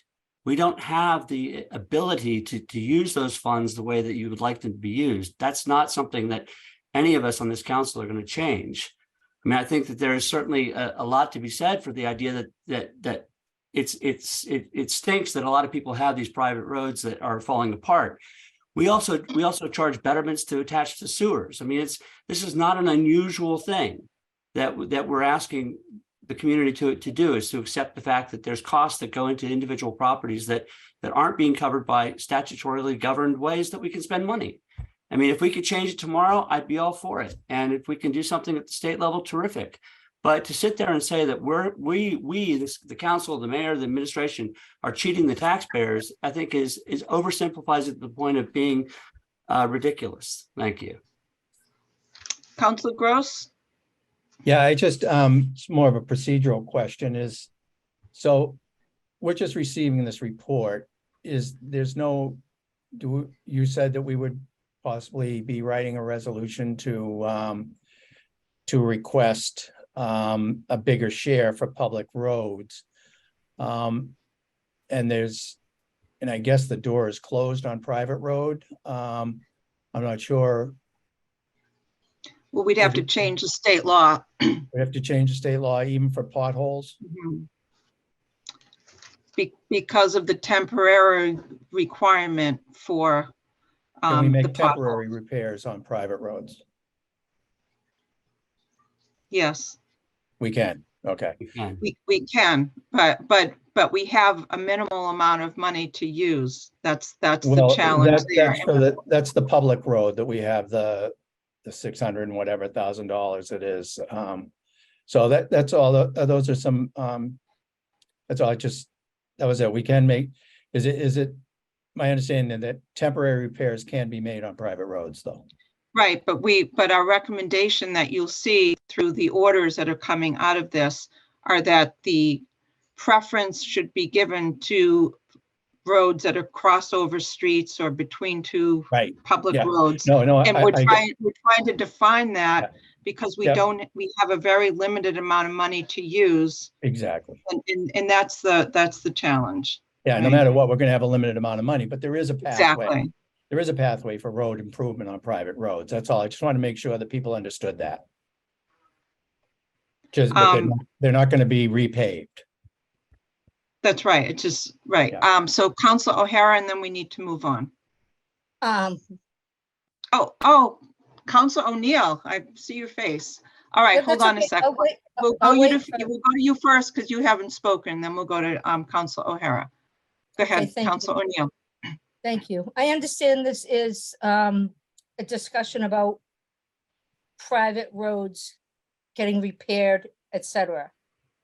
I would just like to ask that the council and the city, the administration and whoever take into consideration the public roads in the downtown area in Ward 2 and Ward 3, Church Street, Pine Street, Bent Street. We have a lot of disrepaired streets here as well, and I just don't want them to get overlooked. Thank you. Thank you, Councilor. Councilor Majota, did you just wanted to give a thumbs up? Thank you. So I think I'm going to just go to Councilor O'Hara, and then we're going to move on to the next order of business. Certainly. I'd just like to point out, Councilor Grow, I don't appreciate you calling me ridiculous. I think that was out of line and out of order. And in respect to what Councilor Gilman said, we don't have the funds to patch potholes. To reiterate what Councilor Worthley stated, in fairness, so what's the answer? We raised the budgetary number for the DPW to patch potholes. We all have driven Brightside Ave, as has already been stated. It's a pass-through. Those potholes that were on Brightside that the taxpayers of Brightside paid to repair didn't start overnight. And I have to reiterate that. We have a DPW, we have people that should be driving these streets that are identifying problems. When there's a problem, we repair it as a city. You go to the dentist when you have a toothache. You don't wait until the tooth is falling out of your head. You repair it. We as a city, I'll give you a perfect example. My house is at the corner of Oaks Ave and Lexington. Lexington's a public way, Oaks is private. There's a pothole right at the intersection of Oaks and Lexington that has been there for 2 or 3 years. It's never been repaired. Who's monitoring this? Okay. I can't stress enough. I would like to take an opportunity to apologize. Thank you, Councilor. It was not my intention, Councilor O'Hara, to call you ridiculous. I think the expectation that the City Council and the administration are going to be in a position to radically change the way the state law is governed in terms of private road repair is perhaps not exactly the best effort that we can go in terms of moderating expectations. Okay, we're not going to see a dramatic change in here, but I did not mean to call you ridiculous personally. I apologize for that. I appreciate that apology, Council Grow. So at this point, I think we're ready to transition to the next order of business. I do want to note that Suzanne Egan had to leave the call because she had to go to the licensing board, and Councilor Nolan wasn't feeling well, so he left possibly about 15 minutes ago. But to summarize this conversation, I am totally appreciate Mayor Verga giving us this opportunity to work as a group. We dug really deep. We are all passionate that there are a lot of things that we'd like to see done differently. We're going to lobby. We're going to be more aggressive. And we are not the only ones. We have 351 municipalities in Massachusetts, cities and towns. They're all struggling with the same issue. Suzanne Egan and I attended a conference call with the highest level person at MMA who oversees all of the city councilors. And we talked about this and what other municipalities are doing. Everyone is in the same boat. And I'm looking forward to seeing maybe more of you at the presentation at MMA on the 20th at 3:30, because Mike is going to be sitting on a panel with a lot of other high-level people. And this is the beginning of really good lobbying. So we're passionate, we're prepared. We are probably the most educated group of city councilors and volunteers in the state right now, and I'm proud of that. So thank you, Bill Helmuth, for your leadership, for Jock Bernhoff, for Doug Fifield, Karen Bell, Suzanne Egan, and Mayor Verga for and Sean Nolan as an alternate for a job well done. So thank you so much, and let's get ready for the next order of business, Madam Clerk. The next order of business is the consent agenda. Okay, councilors, would anyone like to pull any matter off the consent agenda?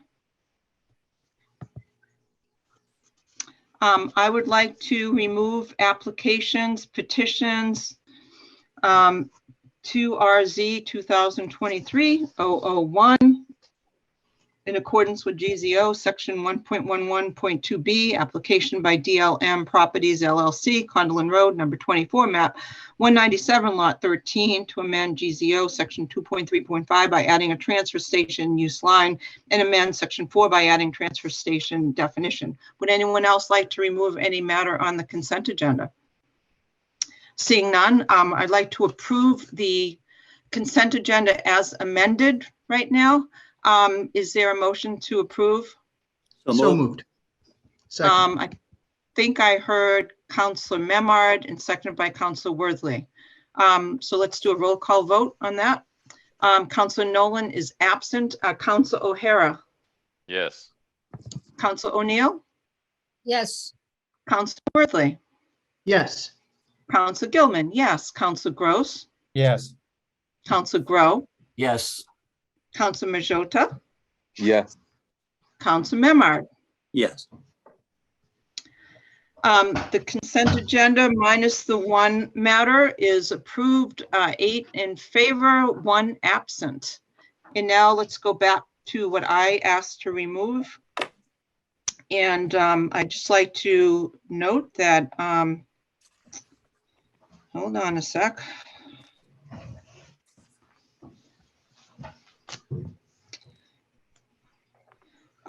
We received an email from Joel Baza at 4:04 today. It was to Joanne Sinos, copied me and Suzanne Egan. Joanne, on behalf of DLM Properties LLC, I'm hereby requesting that its petition to amend the Gloucester zoning ordinance to add a transfer station definition in accompanying use line be withdrawn without prejudice. Joel Favaza. So at this point, I'd like us to, I recommend that we accept the motion to withdraw without prejudice on this matter. And So I moved. so, So I moved it. Second, Second. Council Memard. Is there a discussion, councilors? Seeing none, roll call vote. Council Nolan is absent. Council O'Hara, Yes. Council O'Neill, Yes.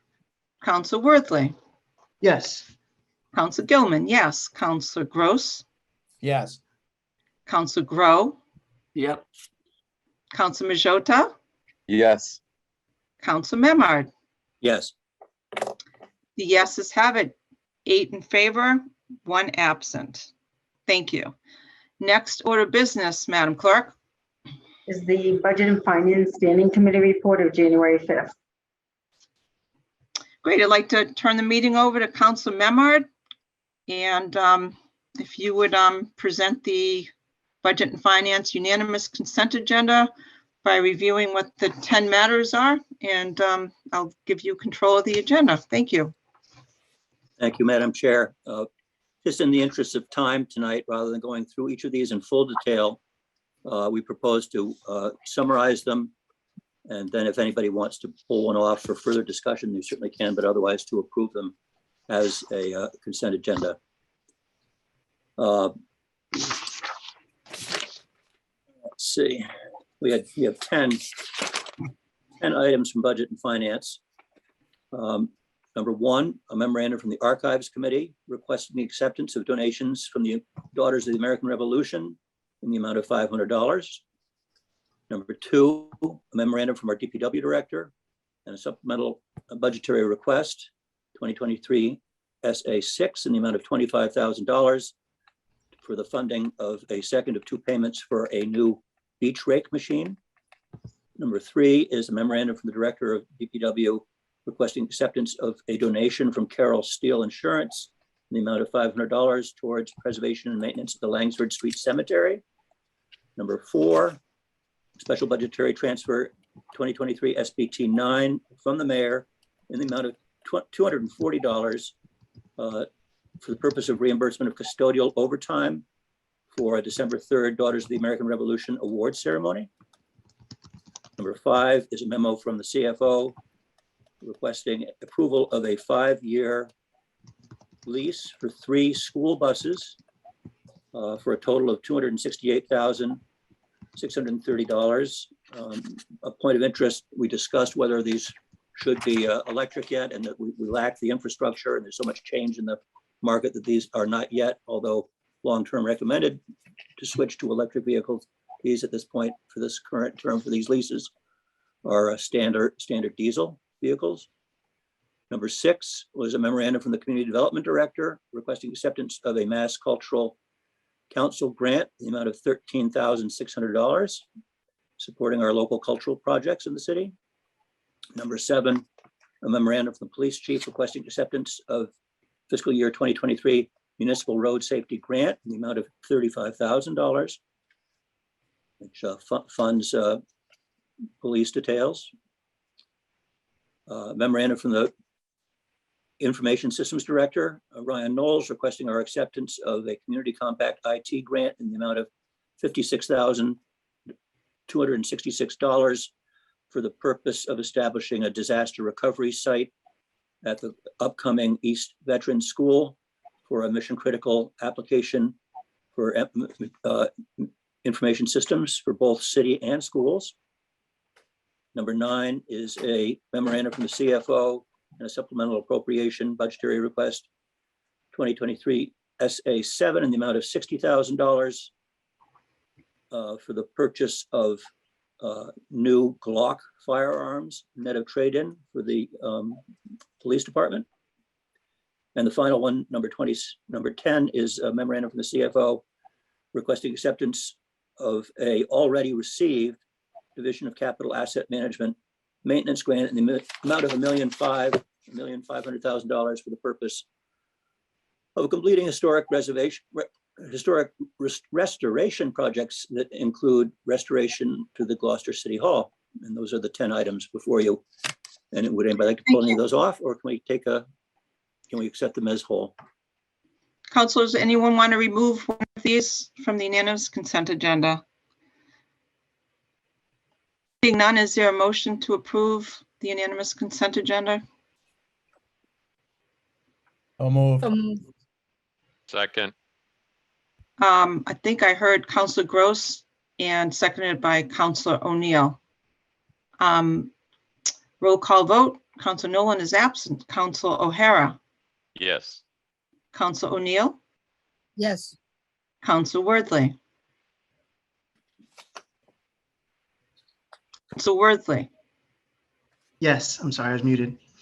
Councilor Gilman, yes. Councilor Gross, Yes. Councilor Grow, Yes. Councilor Marjota, Yes. Councilor Memard. Yes, thank you. Yeses have it, 8 in favor, 1 absent. Thank you very much, Councilor Memard. Next order of business, Madam Clerk. Joanne, you're muted.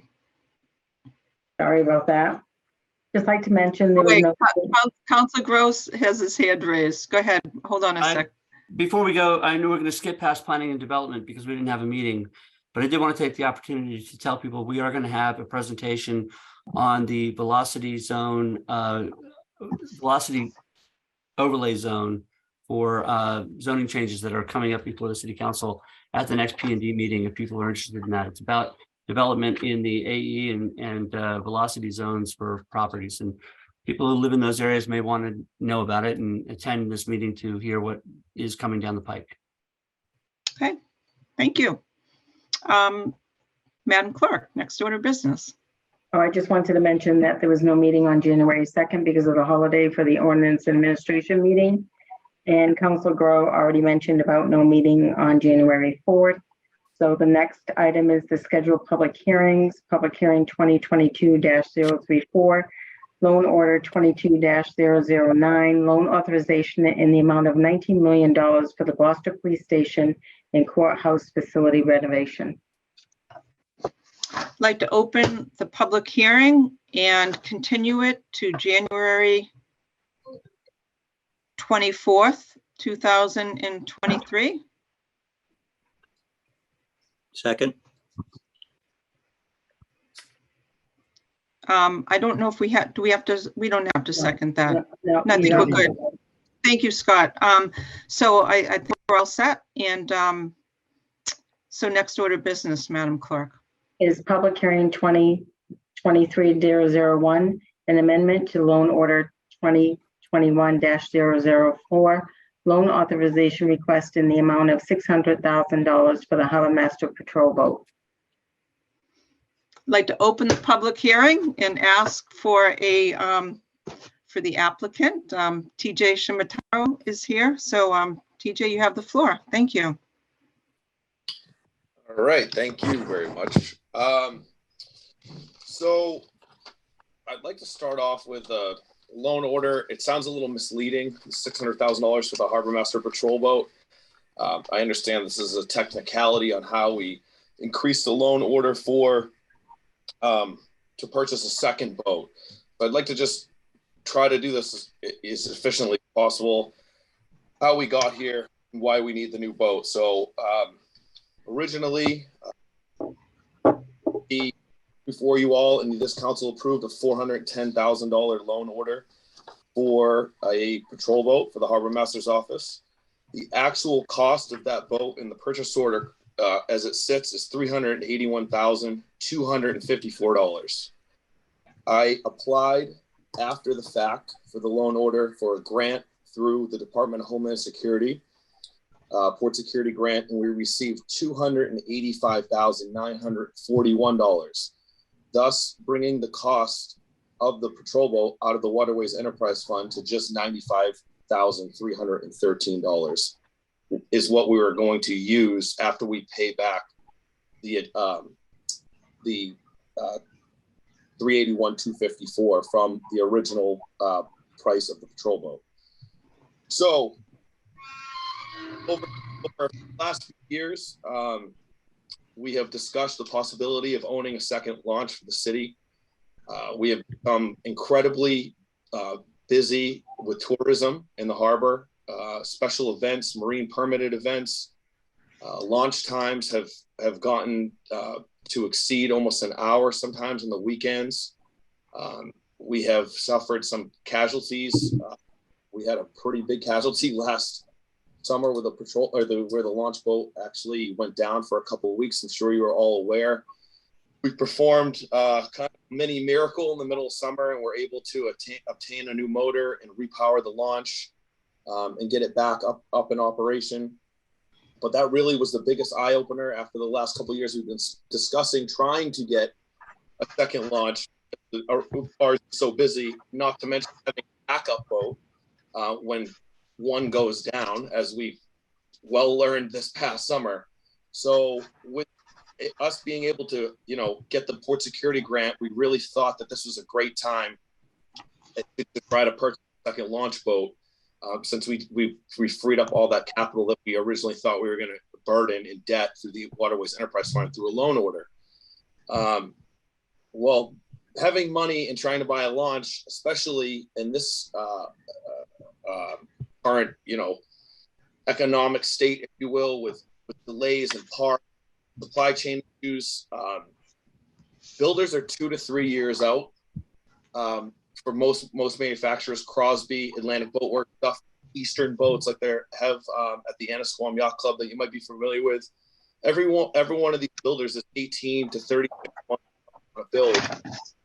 Fortunately, we have a relationship with Atlantic Boat Work. The current city launch is an Atlantic Boat Work Duffy, 26 foot. It's the exact make and model, but not year, but very similar. The one we're trying to purchase now.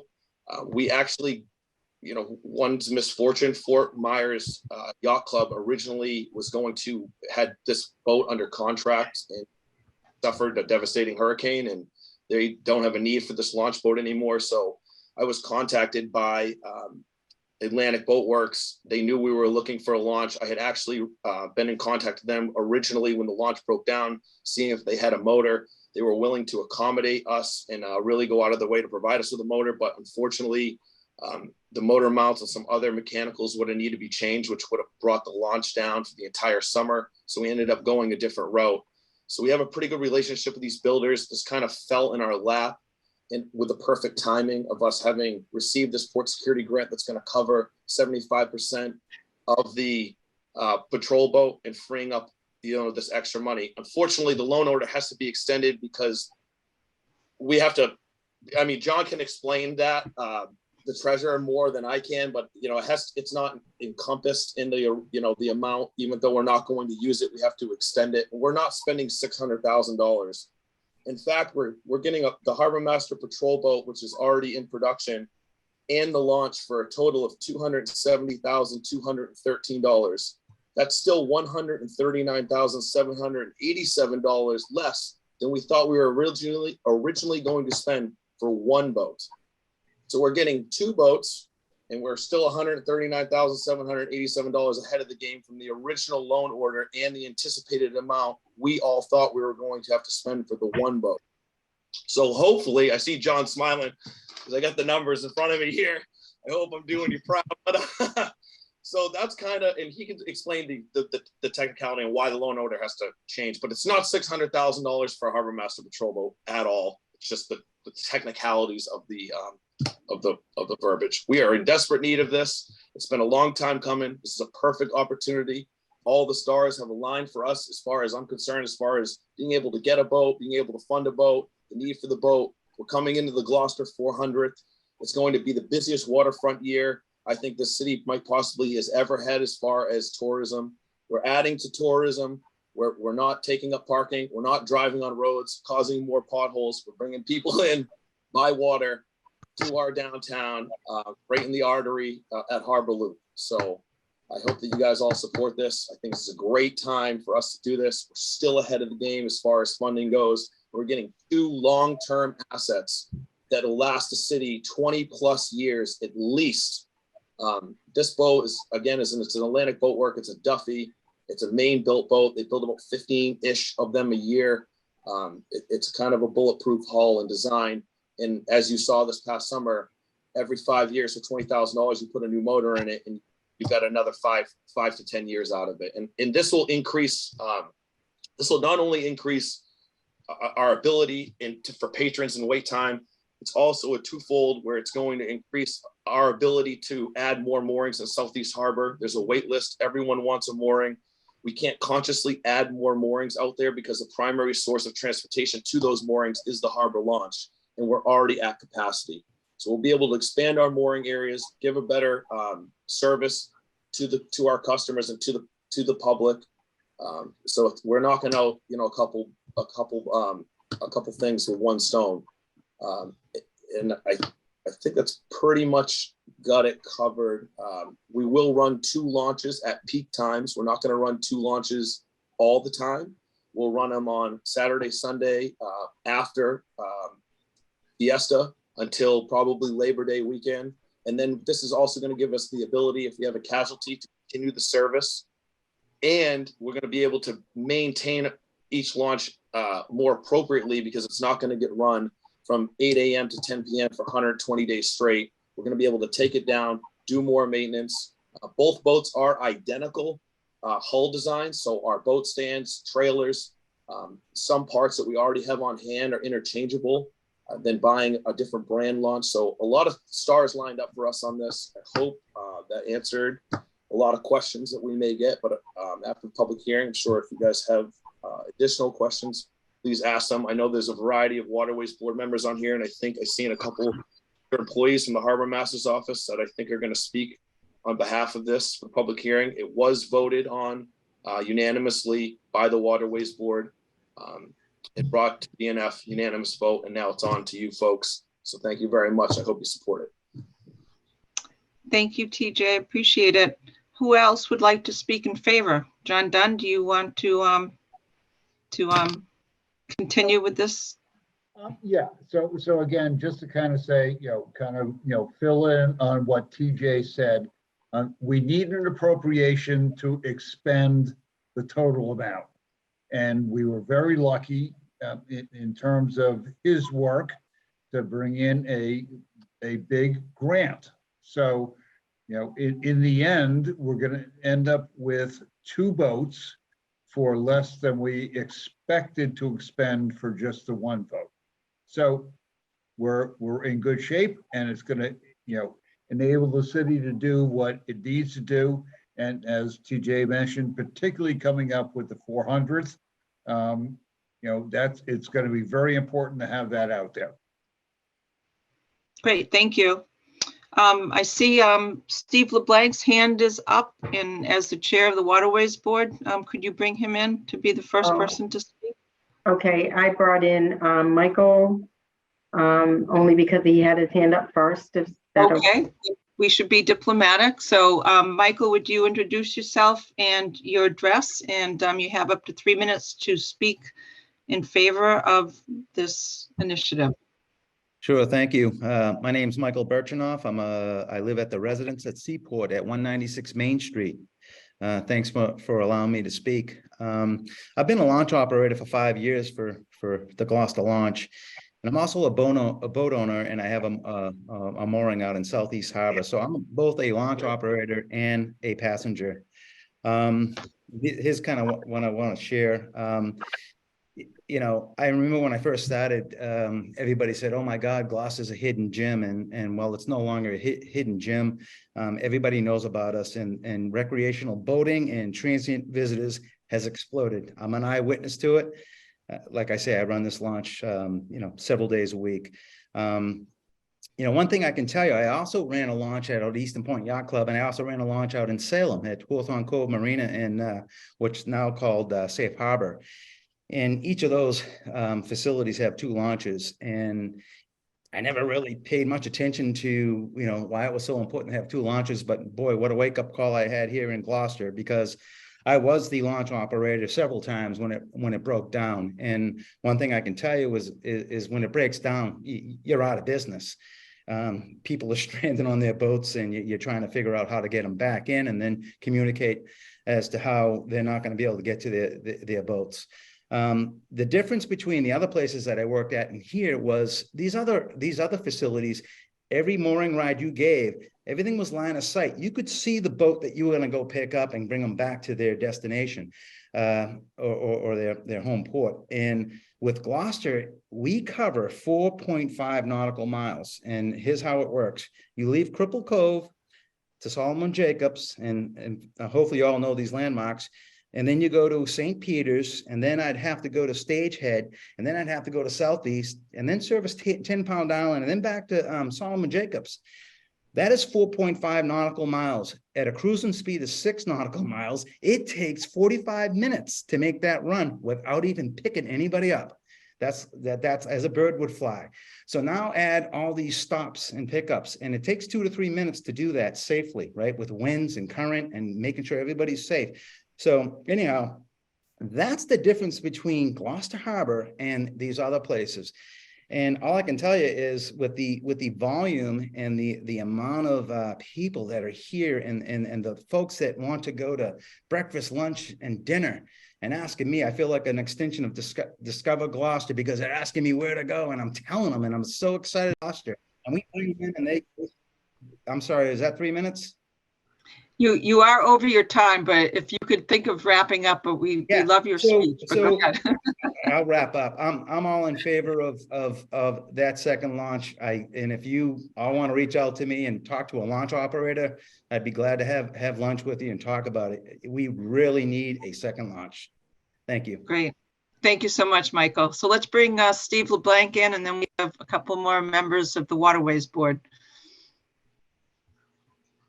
Name and address, Steve. Good evening, councilors. Steve LeBlanc, 9 Carlisle Street, Chairman of the Waterways Board.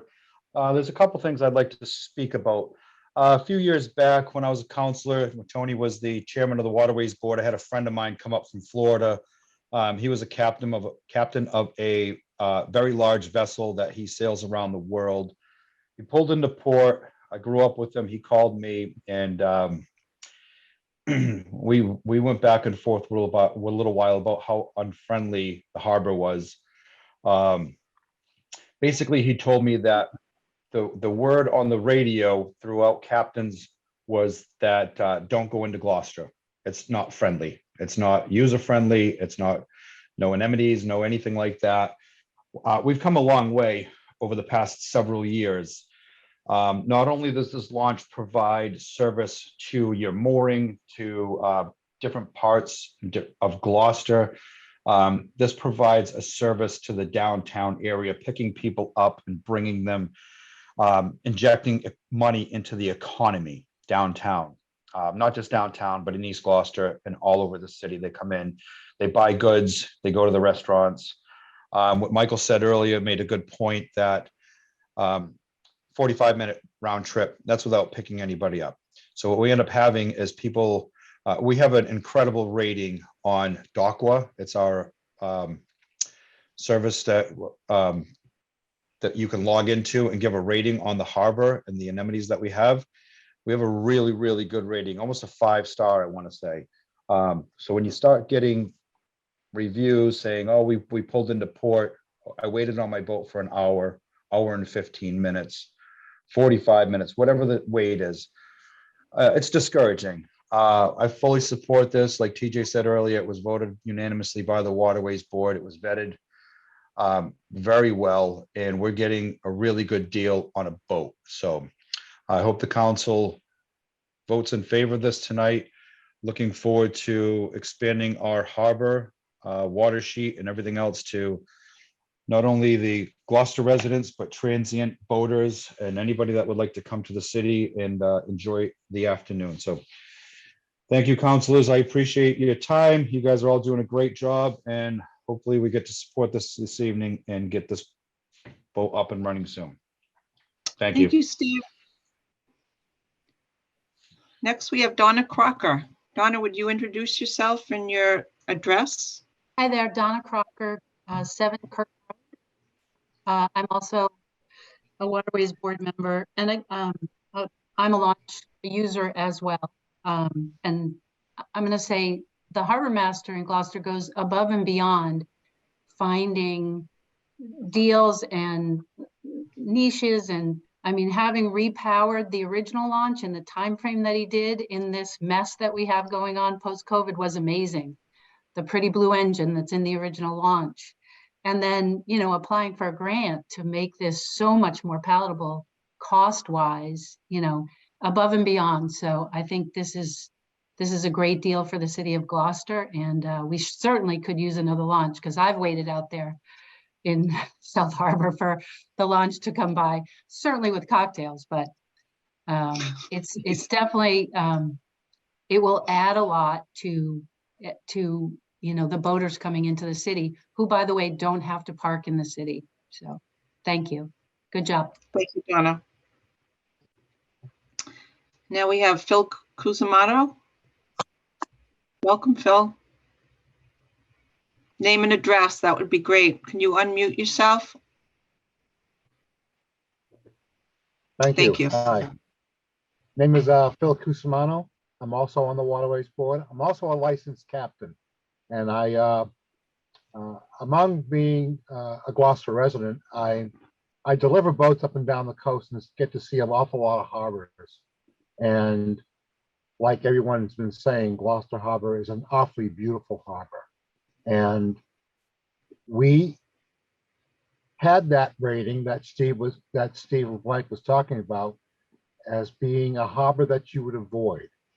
People were saying that Gloucester Harbor was an unfriendly harbor. We have the most beautiful harbor and the best rating among all the harbors now that we never had before. And that's because of the way that TJ's been handling it. And the launch is a great big part of that. Having lost that launch last year for a time made a great big difference.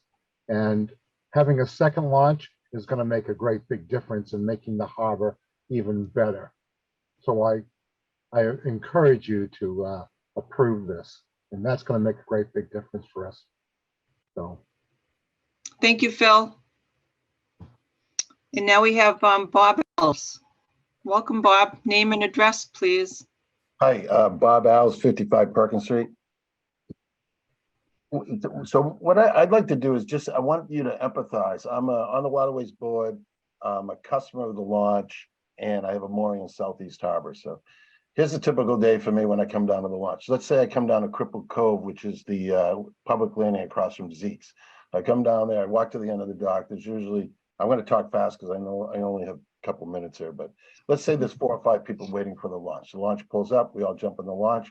From there, the launch goes over to the Solomon Jacobs, the harbor master's office, picks up people there. Then there's St. Peter's Landing, picks up people there. So let's say from A to B, that's about 15 minutes. Now the launch leaves St. Peter's. Now you have about 10, 12 people on the launch. Now everyone needs to be dropped off. So now we go off to the mooring field off the State Fish Pier. Then we drop people off. Each boat's, let's say, 5 minutes. Then we pull over to Rocky Neck, Smith's Cove. Couple boats there, 5, 6, 7 minutes per boat. Then we go to the mooring. I'm in Southeast Harbor, which is between Niles Beach and 10 Pound Island. So now we go out and drop people off at 10 Pound Island mooring field between the Pink Factory and 10 Pound Island, couple people. Now we go out to Southeast Harbor. So I'm not complaining, but it's about 45, 50 minutes, maybe an hour. Now at the end of the day, I want to go back in. So the launch boat, now the launch boat comes out, picks me up, picks everybody out in Southeast Harbor, picks everybody up in 10 Pound, picks everybody up at Smith's Cove, then picks everybody up off the State Fish Pier. Now they come in and they drop everyone off at St. Peter's Landing, the Solomon Jacobs, and then all the way down to Cripple Cove. That's an hour. So then they start that whole process over again. Now, concurrent to that are the so that's the net. But concurrent to that are the transients. So as everyone noted earlier, I think Tony Gross did a great job with the Harbor Master's Office, pulling into a harbor where you have showers and access to Wi-Fi, et cetera.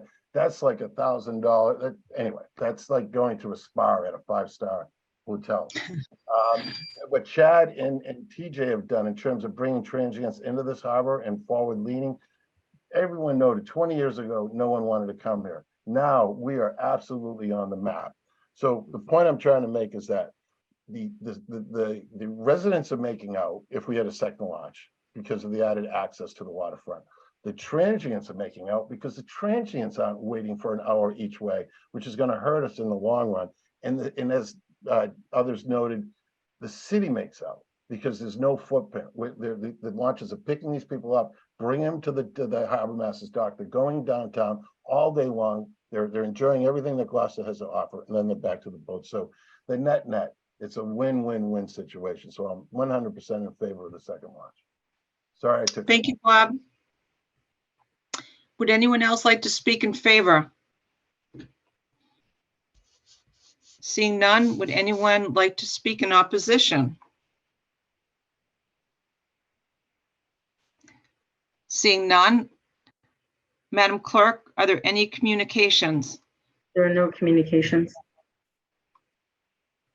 Councilors, do we have any questions to ask of either TJ or John Dunn? Councilor Gross. I don't have any questions because I know most of the answers on this because I've been around it for so long, but I just want to make the councilors aware. This is the last one of the final pieces of the puzzle of the vision that began over 15 years ago of how to create a gateway into the city via the water. It started with the launch, then we got the big grant and built the floats behind the harbor master's office. Then we, through Seaport Bond and the previous administration, built the state-of-the-art first class visiting boater facility, which is really necessary for a modern port that wants to capitalize on the walking around money that these people bring to the streets of Gloucester, let alone the money that they spend on marine repair and fuel, ice, water, the different things that they purchase, the groceries. It's not just the restaurants and the shops. There's an awful lot of money that comes through via the harbor with the tourist. And I just want to, it can't be underestimated on how much Phil's experience, because he was along for most of that ride, and Bob's, who was there for some of the ride over the last 15 years, to help guide that vision. It really was invaluable to have their perspective of what happened at other ports. We went, as you've heard, from a do not stop port to a 4.8 star rating of over, I think it's 300 respondees. That's not a small sample size of people commenting, because they have to go out of their way to comment. And when people usually go out of their way to make negative comments, but we are getting this kind of a response on positive comments. And that's a lot to do with the harbor master and the harbor master's crew. They are highly professional. They give out, and for a long period of time, we've given out the visitor packages that tells people where to go, what to do in town. And it's been enhanced with Discover Gloucester's growth on how to get people to come into the city and really enjoy their experience to the maximum. So this is kind of exciting to see this. I have to stress that it's never a marathon to get these kind of systemic changes done. It requires a vision and then the patience to get these things done. And it's been a decade and a half, but I got to say I couldn't be more pleased that this piece, because I think I was one of the first calls TJ made, because we discussed how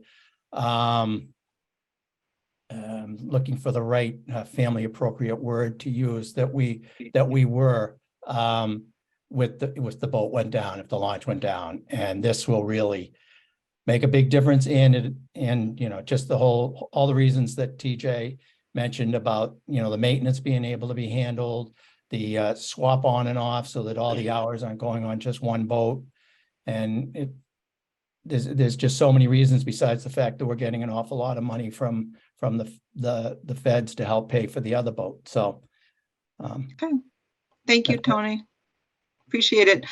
So this is the question portion of the public hearing. Would any counselors, I think I saw a hand raised by Counselor O'Neill.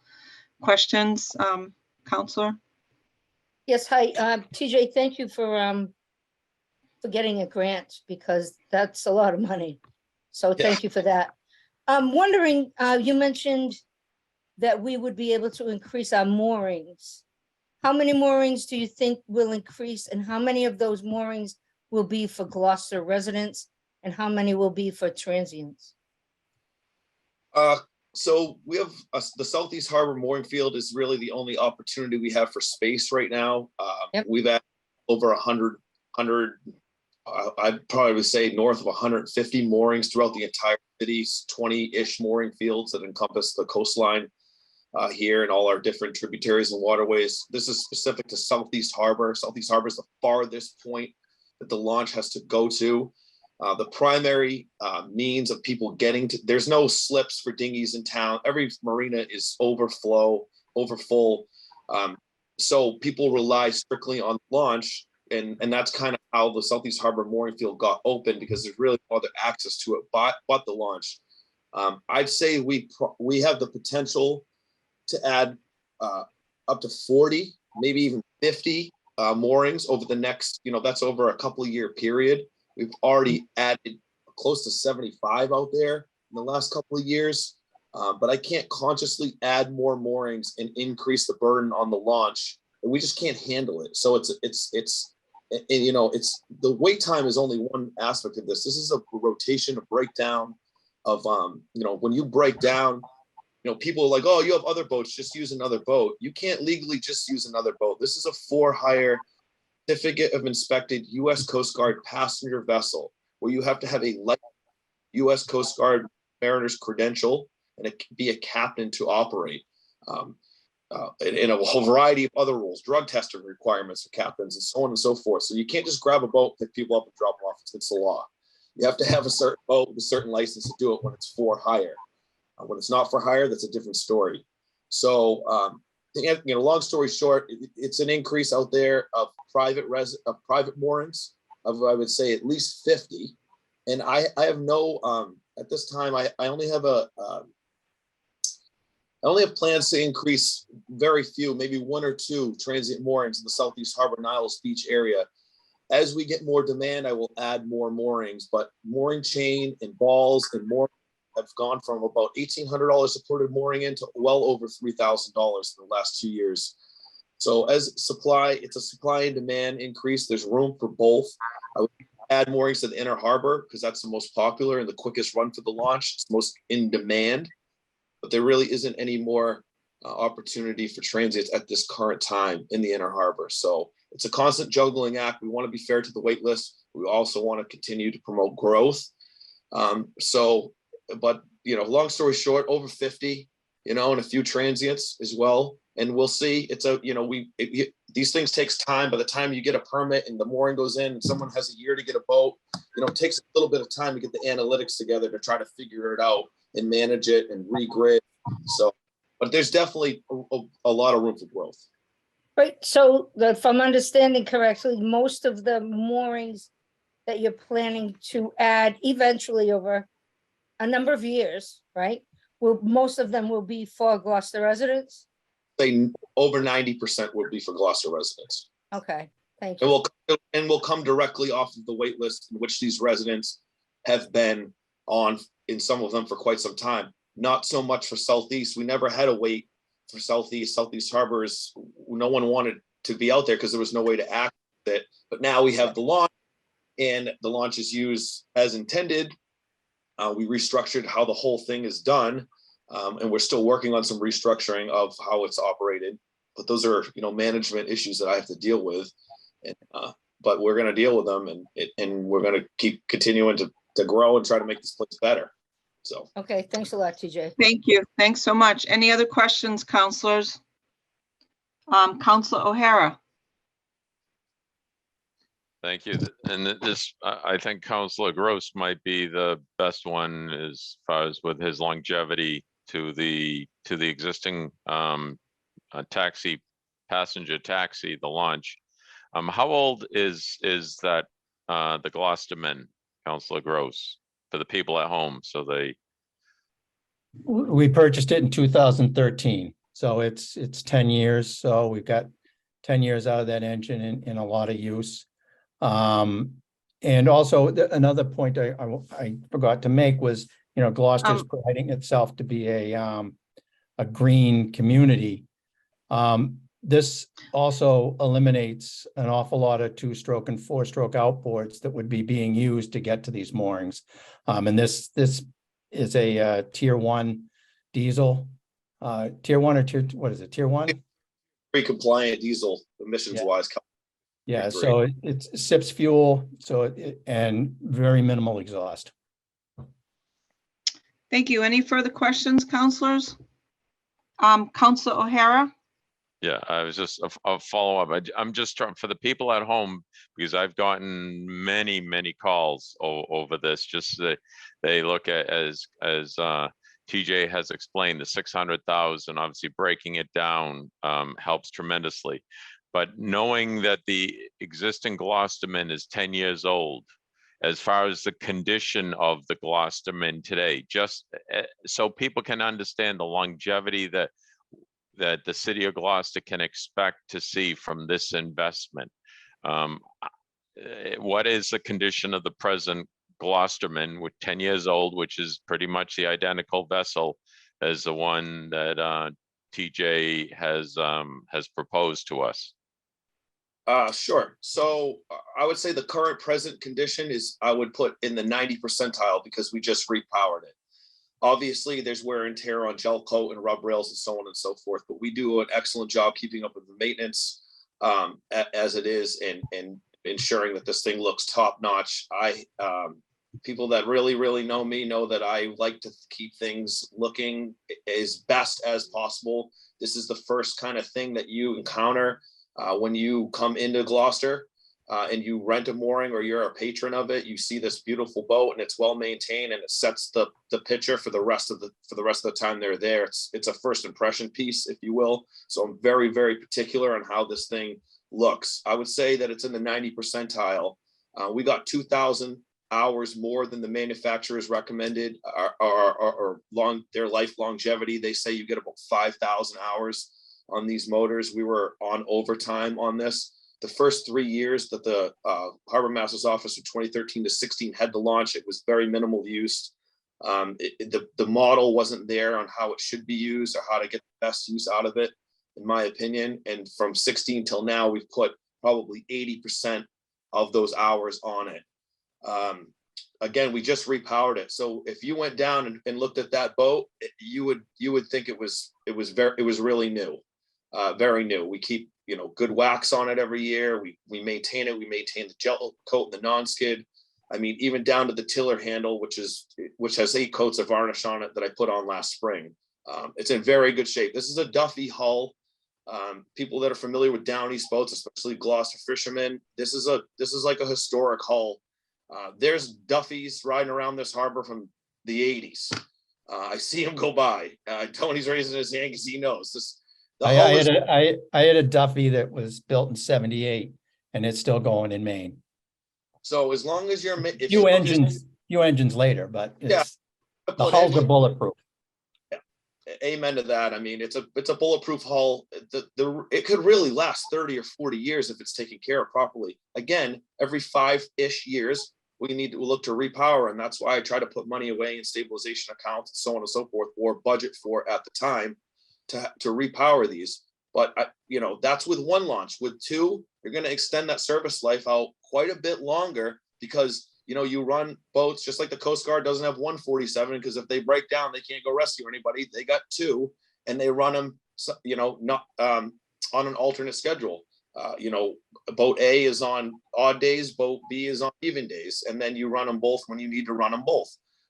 So you're gonna actually see extension of life on these vessels by having 2 in the long run, and it's also going to give us the ability to take more time to maintain them, because I'll be honest with you, we go 100 hours sometimes, maybe even 200 hours without an oil change, because that's what you put on in a 4-day period or a 5-day period in a week. You might put 50, 60, 70 hours on a boat.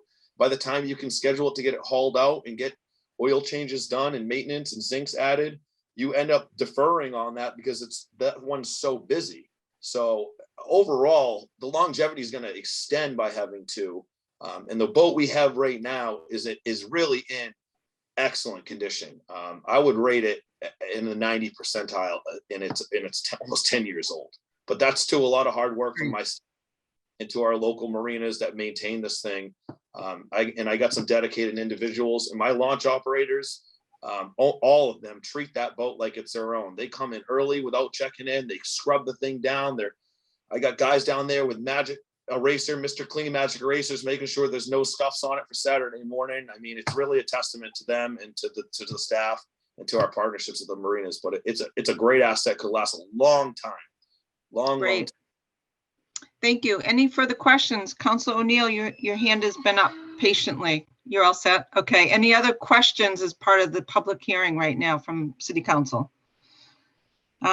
Seeing none, I'd like to close the public hearing and ask for the committee report from our BNF Chair, Scott Memard. Thank you, Madam Chair. And by way of introduction, the Budget and Finance Committee had a good opportunity to have an in-depth discussion with our harbor master and reviewing both the boat itself and its specifications and also the two boats and the financing for it. So this is a Budget and Finance voted unanimously on a motion by myself, seconded by Councilor Worthley, to recommend that the City Council approve the loan order amendment as follows. Order that loan order 2021-004, certificate of vote 2021-157 of this council approved December 15th, 2021, authorizing the borrowing of $410,000 to pay costs of the purchase of a new Harbor Master Patrol boat, including costs incidental or related thereto, is amended in its entirety to provide as follows. That the City of Gloucester appropriate $600,000 to pay costs of the purchase of a new Harbor Master Patrol boat and a launch boat, including costs incidental or related thereto. To meet this appropriation, the treasurer, with the approval of the mayor, is authorized to borrow said amount under and pursuant to Mass General Law, Chapter 44, Section 7-1, or pursuant to any other enabling authority. The mayor and any other appropriate official of the city are authorized to apply for, to accept, and to expend any grants or gifts that may be available to the city to pay costs of the projects. Any premium received by the city upon the sale of any bonds or notes approved by this vote, less any such premium applied to the payment of costs of issuance of such bonds or notes, may be applied to the payment of costs approved by this vote in accordance with Chapter 44, Section 20 of the General Laws, thereby reducing the amount authorized to be borrowed to pay such costs by a like amount. And further ordered that the treasurer is authorized to file an application with the Municipal Finance Oversight Board to qualify under Chapter 44A of the Mass General Laws, any or all of the bonds authorized by this order, and to provide such information and to execute such documents as the Municipal Finance Oversight Board may require for those purposes. And I so move. Second. Motion made by Councilor Memard, and it was seconded by Councilor Gross. Is there a discussion? Councilor Memard. I raised this at Budget and Finance, and everybody deserves congratulations. We went from worrying about funding this boat in its entirety through the city's budget to the harbor master successfully obtaining these grants, and it was a very diligent search. We used some outside resources to do that. Wonderful example of teamwork. But the big question that remains on the table, besides the fact that we're desperately needing to put this boat into service, is what's her name? We've got a Gloucesterman. Is this Gloucesterman too, or is this the Gloucester gal? I'm not sure. I am kicking around the Gloucester idea. I don't know yet, but if anyone's got any good ideas, please let me know, and we'll kick them around for the name. Could be as simple as Gloucesterman too, and keep the fleet going as we build for the future. Maybe someday we'll even need a third launch. No. How about Gloucester woman?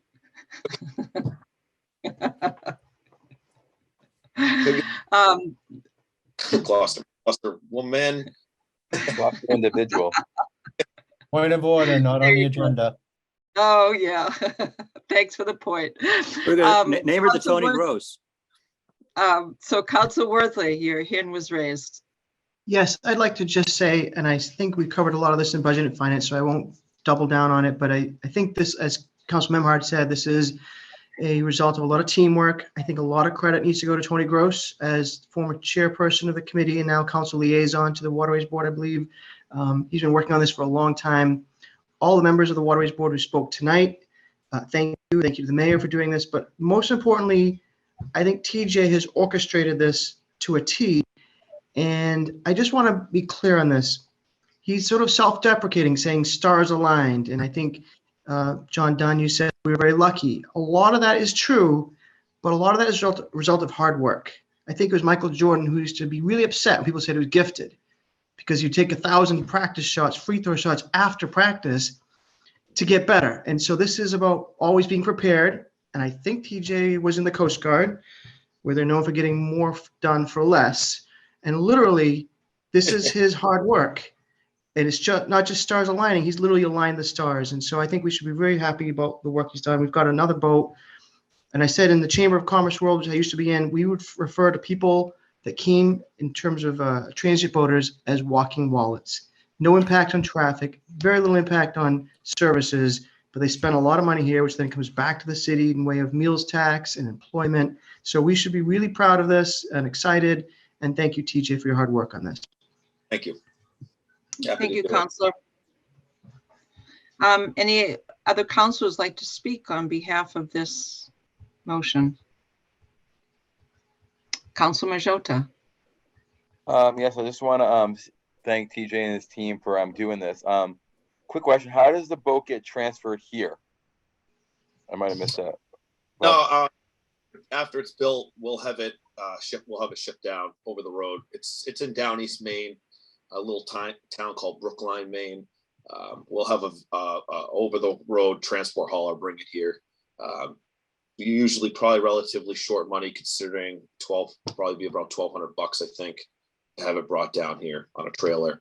Once we get it here, we have the accommodations. These boats are hauled out and transported by a local vendor who transports boats, and they're stored at the DPW.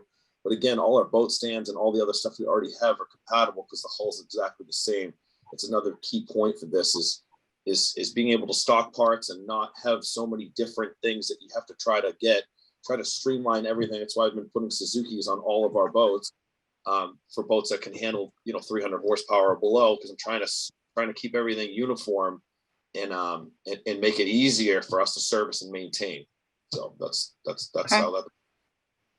Thank you. Any further comments by councilors?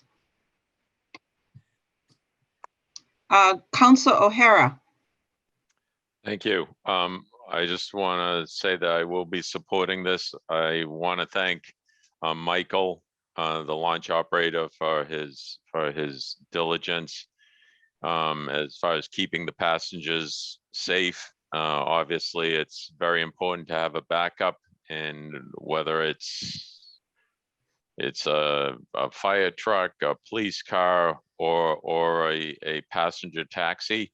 I did have a discussion with Alex at Atlantic up in Brooklyn, Maine, and as TJ mentioned, it's a solid vessel. It's the city will get a lot of years. It's a really wise investment, and if you probably do the math and how many passengers it moves, it's a steal. So I think it will benefit not only the people, the citizens of Gloucester who have moorings throughout the city, but obviously the business owners that will benefit from, as Councilor Worthley says, the walking wallet. So wish you luck with this. You'll get my approval, and I know Alex is going to be awaiting a phone call tomorrow from you, TJ. Thank you. So I'm the last person to speak, and I'm going to be supporting this. I had just a short story to tell about the day of the Parade of Sail, the Schooner Festival. We were waiting to get out to our schooner, and we were couldn't help but notice that TJ was filling in for somebody else that had called in sick. And you were so busy that day, but I would just always be grateful that as harbor master, you rolled up your sleeves and made sure that people got to their boats on time for the beginning of the Parade of Sail. So shout out to you, TJ, and I'll be supporting this. So I think we're ready to move on. If anyone else would like to speak on the council, seeing none. We have a motion, we have a seconded, and at this point we have a roll call vote. Council Nolan is absent. Council O'Hara. Yes. Council Yes. O'Neill. Thank you. Council Worthley. Yes. Council Gilman. Yes. Council Gross. Yes. Council Grow. Yes. Council Majota. Yes. Council Memard. Yes. The yeses have it. 8 in favor, 1 absent. Thank you. Madam Chair? Thank you. Yes, Council Worthley.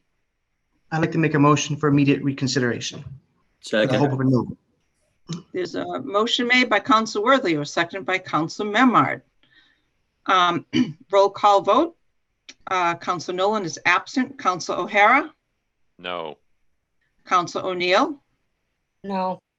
Council Worthley. No. Council Gilman. No. Council Gross. No. Council Grow. Nope. Council Majota. No. Council Memard.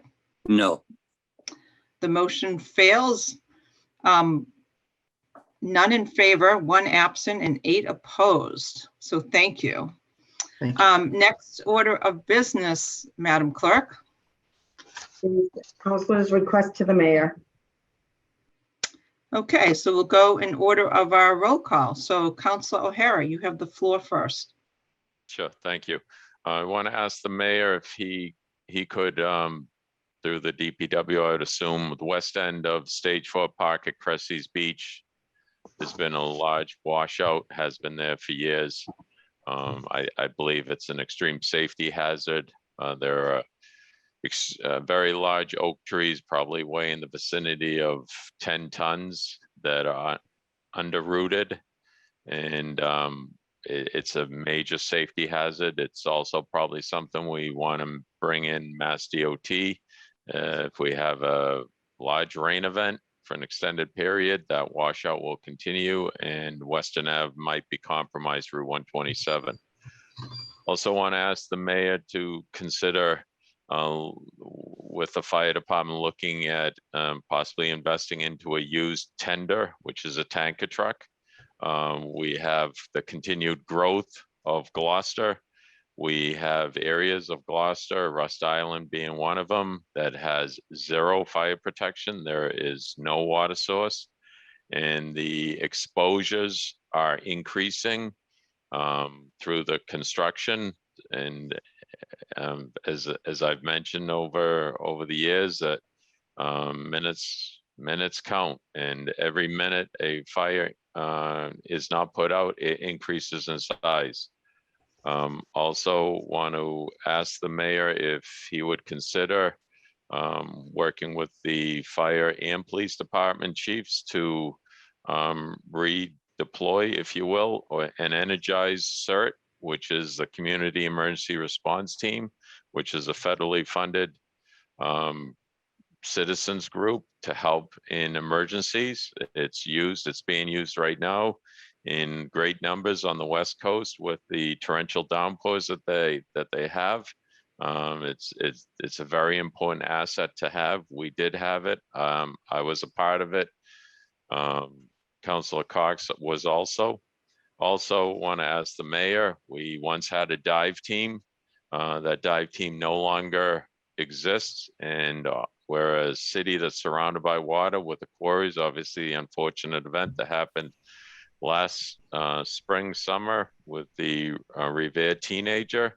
Again, in a situation like that, seconds count.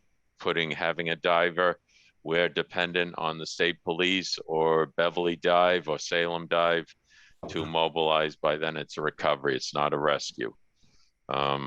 We really need it. And this last one isn't anything for the mayor, but I want to apologize to Councilor Worthley. I've been very hard on him dealing with the no trespass order. And I want to apologize because this is something which I know that's been extremely painful to him, and I hope that he can move on from it. Councilor Worthley, my apologies. Thank you. Thank you, I think. So thank you, Council O'Hara. Council O'Neill. I have no requests at this time. Thank you, Council Worthley. I have lots of requests, but I'm submitting them in writing and email to the mayor's office through the city clerk's office. So I just want to wish, I think Councilor Crowe had a birthday since our last council meeting. So happy birthday, Tony. And I don't know if there's anybody else who's had one since then, but I look forward to this next year with everybody. Happy New Year. Thank you, Councilor. Councilor Gross. No, I'm good. Councilor Grow. You're old. Fine. Councilor Majota. I have submitted my request to the mayor's office. So nothing for me tonight. Councilor Memard. One request and one thank you shout out. If any of you haven't recently driven between Eastern Avenue and Thatcher's Road on Marina Drive, the road work that the mayor and Mike Hale have accomplished there, repaving Marina Drive, including new sidewalks, is spectacular. And they were able, with their contractor, to do the aprons onto the private ways of both Loma, Porto, and Loma, Porto, and is it Rio? Cato Drive. Is that right? Cabo. Cato. Yeah. Cabo, thank you. I had it. So that's an example of good things ahead. Likewise, Mount Pleasant Avenue is still in a high state of disrepair right now, as Councilor Grow knows, but they're making good progress on that. And I know personally that they've worked with a number of the abutters on Mount Pleasant Avenue to address individual problems relating to their hookups, correcting problems that were left in place decades ago. So that's nice to see again. The request is just, it's been postponed and again, but I do on behalf of our East Gloucester and Ward 1 constituency and the whole city need to request that the mayor update us at the earliest possible time relating to the Good Harbor Beach Creek situation, the results of the studies that we paid to have conducted and what the prospects are for addressing the issue so that we can perhaps look forward to a unpolluted creek in this coming summer season. Thank you. Thank you, Councilor. And I'm the last person to speak. I have a couple of things. First of all, I'd like to request something from both Council O'Hara and me, and that's a request to the mayor that we ask the DPW director to come to speak to the council in a brief presentation about the status of the trees that are infringing on wires, in that we get a better understanding of what responsibilities lie with National Grid and what responsibilities lie within the city and what responsibilities lie with owners who might have these trees on their property, and just get a better understanding, because with the winter months coming, we are all always fearful of long power outages. And the more we get to understand what the challenges are, the more we can better plan for how we can do more preventative maintenance if that's possible, or if not, look at ways that we might need to do some budgeting matters for this upcoming year, because power outages in the wintertime are really not a good thing. And I like Council O'Hara's suggestion about the certs and getting the certs back, because I always think of ways that we can reach out to people that might be alone and not have anyone to help look over them during a major power outage.